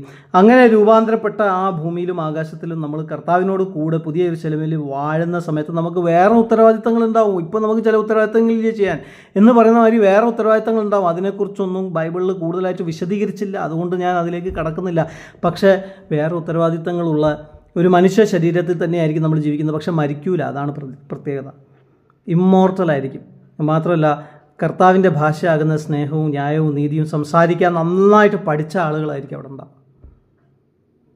ദ്രവത്വം അവിടെ ഉണ്ടാവില്ല. മരണം അവിടെ ഉണ്ടാവില്ല, പാപം അവിടെ ഉണ്ടാവില്ല, പിശാച് അവിടെ ഉണ്ടാവില്ല. അതാണ് ഫ്യൂച്ചർ. അല്ലാതെ വേറെ ചിലർ പറഞ്ഞ മാതിരി കൊതുകോ അല്ലെങ്കിൽ ബ്രാഹ്മണനുമായിട്ട് ജനിച്ച് പിന്നെ അവസാനം അങ്ങ് പ്രപഞ്ചത്തിലോട്ട് അങ്ങ് ലയിച്ച് ചേരും. എടോ, അവസാനം ലയിച്ച് ചേരാനാണെങ്കിൽ ഇപ്പോഴേ അങ്ങ് ലയിച്ച് ചേർന്നാൽ പോരെ. എന്തിനാണ് കൊതുകാവേണ്ട ആവശ്യം? എന്തിനാണ് ബ്രാഹ്മണനാവേണ്ട ആവശ്യം? എന്താ ലയിച്ച് ചേരാൻ പറ്റാത്തത്? ഈ ലോകത്തിൽ ഒരുപാട് അറ്റാച്ച്മെൻറ്റ്സ് ഉണ്ട്, അതുകൊണ്ടാണ് ലയിച്ചു പോകാൻ പറ്റാത്തത്. എന്നാൽ പിന്നെ അറ്റാച്ച്മെൻറ്റ്സ് ഒക്കെ വിട്ടിട്ട് നിങ്ങളൊരു സന്യാസം എടുത്തിട്ട് നിങ്ങളങ്ങ് ലയിച്ചു പോകാൻ നോക്ക്. എന്താ നോക്കാത്തത്? എന്താ എല്ലാ ഹിന്ദുക്കളും അങ്ങ് ആ ഒരു പാതയിലേക്ക് പോകാത്തത്? അതല്ലേ മോക്ഷം കിട്ടാൻ ഏറ്റവും നല്ല മാർഗം. എന്നാൽ ഈ ലയിച്ച് ചേരുന്ന പരിപാടിക്കകത്തും ഒരു പ്രശ്നമുണ്ട്. എന്ന് വെച്ചാൽ പ്രപഞ്ചത്തോടാണ് നിങ്ങൾ ലയിച്ച് ചേരുന്നത്, പ്രപഞ്ചത്തെയാണ് ദൈവത്തിന് തുല്യമായിട്ട് കാണുന്നത്, സൃഷ്ടിയും സൃഷ്ടാവും ഒന്നാണെന്നാണ് വിശ്വസിക്കുന്നത്. അപ്പോൾ എന്താ സംഭവിക്കുക? പ്രപഞ്ചം ഇല്ലാതായാൽ നിങ്ങൾ എന്തിനോടാണോ ലയിച്ച് ചേർന്നിരിക്കുന്നത് അതും ഇല്ലാതാവും. സയൻസ് തെളിയിച്ച് കഴിഞ്ഞിരിക്കുന്നു പ്രപഞ്ചത്തിനൊരു ആരംഭമുണ്ട്. ഇന്ന് നമ്മൾ എവറിത്തിങ് എന്ന് പറയുന്ന സ്പേസും ടൈമും അടങ്ങുന്നതിനെയാണ് എവറിത്തിങ് എന്ന് പറയുന്നത്. അതിനപ്പുറത്തൊന്നുമില്ല. സമയമില്ലാത്തൊരു സമയം എന്ന് പറഞ്ഞാൽ നമുക്ക് പറയാൻ പറ്റുമോ? ഇല്ലല്ലോ. അത് തന്നെ ഒരു ഭോഷമായിട്ടുള്ള കാര്യമല്ലേ അങ്ങനെ പറഞ്ഞാൽ. സമയമില്ലാത്തൊരു സമയം, അങ്ങനെ സമയമില്ലല്ലോ.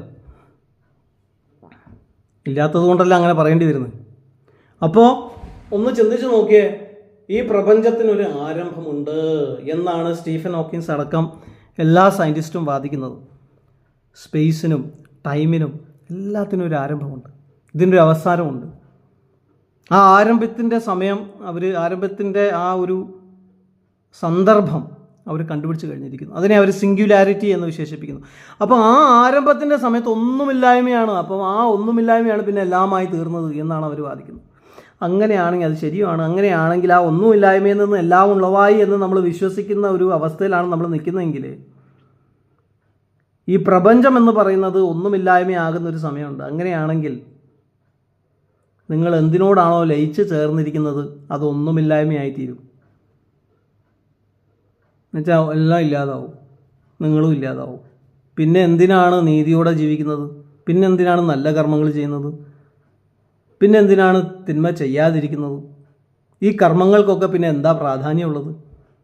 പിന്നെന്തിനാണ് നീതി? പിന്നെന്തിനാണ് ന്യായം? പിന്നെന്തിനാണ് കോടതി? ഇങ്ങനെ ചോദ്യങ്ങൾ പോകും. അപ്പോൾ അതുകൊണ്ട് ഞാൻ പറയട്ടെ, നിങ്ങൾ ഏതിനോടും അങ്ങോട്ട് ലയിച്ച് ചേർന്ന് പിന്നെ അതില്ലാതാവും എന്ന് വിശ്വസിക്കുന്ന, അതും ഇല്ലാതാവും നിങ്ങളും ഇല്ലാതാവും എന്ന് വിശ്വസിക്കുന്ന ഒരു വ്യക്തിയാണെങ്കിൽ ഞാൻ പറയട്ടെ, അതല്ല ഇതിൻ്റെ അവസാനം. അതായിരുന്നെങ്കിൽ ദൈവം ഇത്രയും നല്ലൊരു ഭൂമിയെ സൃഷ്ടിക്കില്ല, ഇത്രയും നല്ലൊരു ആകാശത്തെ ദൈവം സൃഷ്ടിക്കില്ല. അതൊക്കെ നമ്മൾ മലിനമാക്കി, അതിപ്പോഴും മലിനമായി കിടക്കുകയാണ്. എന്നാൽ ഒരു സമയം വരുമ്പോൾ അതിലെ ദ്രവത്വവും മാലിന്യവും എല്ലാം മാറ്റി അതിനെ ദൈവം പുതുക്കാനായിട്ട് പോവുകയാണ്. അതിനു വേണ്ടിയാണ് കർത്താവായ യേശു ക്രിസ്തു ആദ്യം ഈ ലോകത്തിലേക്ക് വന്നത്. അങ്ങനെ അവനിൽ വിശ്വസിച്ച് അവനോട് ചേരുന്നവർക്ക് വേണ്ടി വീണ്ടും വരാൻ പോകുന്നത്. വീണ്ടും വരുമ്പോൾ അവൻ ഈ പുതിയ ഈ മലിനപ്പെട്ടിരിക്കുന്ന ആകാശത്തെയും ഭൂമിയെയും ഈ ദ്രവത്വത്തിന് അടിമയായിരിക്കുന്ന ഈ സൃഷ്ടിയെ മുഴുവനും രൂപാന്തരപ്പെടുത്തും, നിങ്ങളെയും രൂപാന്തരപ്പെടുത്തും. ഞാൻ വേറൊരു വീഡിയോയിൽ വാദിച്ചിട്ടുണ്ട്, സൃഷ്ടാവും സൃഷ്ടിയും ഒന്നാണെങ്കിൽ സൃഷ്ടി ഇല്ലാതാവുന്ന സമയത്ത് സൃഷ്ടാവ് ഇല്ലാതാവണം. പ്രപഞ്ചത്തിന് ആരംഭമുണ്ട്, പ്രപഞ്ചമാണ് സൃഷ്ടി, നമുക്ക് കാണാൻ പറ്റുന്ന എല്ലാം, അതാണ് പ്രപഞ്ചം. അതില്ലാതാകുന്ന ഒരു സമയമുണ്ട്. കാരണം ഉണ്ടായ സമയത്ത് അതില്ലായിരുന്നല്ലോ, ഫസ്റ്റ് സമയമില്ല, പക്ഷെ ആ ഒരു അവസ്ഥയിൽ അതില്ലായിരുന്നല്ലോ. അപ്പോൾ പ്രപഞ്ചമില്ലാതാകുന്ന ഒരവസ്ഥയുണ്ടെങ്കിൽ, സൃഷ്ടി ഇല്ലാതാകുന്ന ഒരവസ്ഥയുണ്ടെങ്കിൽ സൃഷ്ടാവും ഇല്ലാതാവും. എന്നാൽ ദൈവം ഇല്ലാതാവുമോ? ഇല്ലല്ലോ. അപ്പോൾ അതുകൊണ്ട് ഞാൻ പറയുകയാണ്, സൃഷ്ടാവും സൃഷ്ടിയും രണ്ടാണ്. ദൈവം സൃഷ്ടിച്ച ഈ സൃഷ്ടി മനോഹരമായിട്ടാണ് ദൈവം സൃഷ്ടിച്ചത്. അതിൽ ദൈവം മനുഷ്യനെ ആക്കി വെച്ചു, അവന് ചില ഉത്തരവാദിത്തങ്ങളൊക്കെ കൊടുത്തു. എന്നാൽ പാപം മൂലം മരണം ഈ ലോകത്തിലേക്ക് കടന്നു വന്നു. ഈ പാപത്തെയും മരണത്തെയും മുഴുവനായും മാറ്റാനാണ് യേശുക്രിസ്തു വന്നത്. കാൽവറി ക്രൂശിൽ മരിച്ചു. പാപത്തിൻ്റെ ശമ്പളമായ മരണം നമുക്ക് വേണ്ടി അവൻ ഏറ്റെടുത്തു. മരണം നീങ്ങിപ്പോയി. ഉയർത്തെഴുന്നേറ്റു, അതിലൂടെ മരണത്തെയും ഇല്ലാതാക്കി. ആ പാപത്തിൻ്റെ എഫക്റ്റും ശാപത്തിൻ്റെ എഫക്റ്റും മരണത്തിൻ്റെ എഫക്റ്റും മുഴുവനായും ഇല്ലാതാക്കിയ കർത്താവ്, ഉയർത്തെഴുന്നേറ്റ കർത്താവ് ഇന്ന് ഗോഡ് സ്പേസിൽ, ദൈവത്തിൻ്റെ സ്ഥലത്ത്, സൃഷ്ടിക്ക് വിഭിന്നമായിട്ടുള്ള സ്ഥലത്ത്, അതിനെയാണ് നമ്മൾ ഹെവൻ എന്ന് പറയുന്നത്. ആ ഹെവനിൽ കർത്താവ് വാഴും, പിതാവായ ദൈവത്തിൻ്റെ വലതുഭാഗത്ത്. അവിടെ ദൂതന്മാരുമുണ്ട്. ആ കർത്താവായ യേശു ക്രിസ്തു ഈ ഹ്യൂമൻ സ്പേസിലേക്ക്, നമ്മുടെ പ്രപഞ്ചമെന്ന് പറയുന്ന ഈ സ്പേസിലേക്ക് വീണ്ടും വരും. വീണ്ടും വരുമ്പോൾ ഈ പ്രപഞ്ചത്തെ മുഴുവനായും രൂപാന്തരപ്പെടുത്തും. അന്ന് നമ്മുടെ മർത്യ ശരീരങ്ങൾ, ഇന്ന് നമ്മുടെ പാപങ്ങൾ ക്ഷമിക്കപ്പെടുന്നു, എന്നാൽ അന്ന് നമ്മുടെ മർത്യ ശരീരങ്ങൾ മാറി നമുക്ക് പുതിയ ശരീരങ്ങൾ ലഭിക്കും. മരിച്ചുപോയ ആളുകളാണ് നമ്മളെങ്കിൽ നമ്മുടെ ശരീരം മുഴുവനായി ദ്രവിച്ചു പോയെങ്കിലും നമ്മുടെ മോളിക്യൂൾസ് എല്ലാം ഒരുമിച്ച് വന്ന് നമ്മളൊരു പുതിയ മനുഷ്യനായി നിൽക്കും. നമ്മുടെ ആത്മാവും ശരീരവും ഒരുമിച്ചായിരിക്കും. കർത്താവ് അതിനെ ന്യായം വിധിക്കും. എന്നാൽ നമ്മൾ കർത്താവ് യേശുക്രിസ്തു വിശ്വസിക്കുന്ന വ്യക്തിയാണെങ്കിൽ കർത്താവിൻ്റെ രക്തം മൂലം നമുക്ക് രക്ഷയുള്ളതുകൊണ്ട്, നമ്മുടെ പാപങ്ങൾ ക്ഷമിക്കപ്പെട്ട വ്യക്തിയായതുകൊണ്ട് കർത്താവ് നമ്മുടെ പാപങ്ങൾ നമുക്കെതിരെ കണക്കിടില്ല. എന്നാൽ അങ്ങനെ രക്ഷ പ്രാപിച്ച ശേഷം മറ്റുള്ളവരോട് കരുണ കാണിക്കാതെയാണ് നമ്മൾ ജീവിച്ചതെങ്കിൽ അത് വലിയൊരു തെറ്റായി കാണപ്പെടും. പിന്നെ നമ്മൾ ശിക്ഷയിലേക്ക് പോകും, നിത്യശിക്ഷാവിധിയിലേക്ക് പോകും. എന്നാൽ മറ്റുള്ളവരോട് കരുണ കാണിച്ച് നന്മ ചെയ്താണ് നമ്മൾ ജീവിക്കുന്നതെങ്കിൽ കർത്താവ് യേശുക്രിസ്തു വിശ്വസിച്ച ശേഷം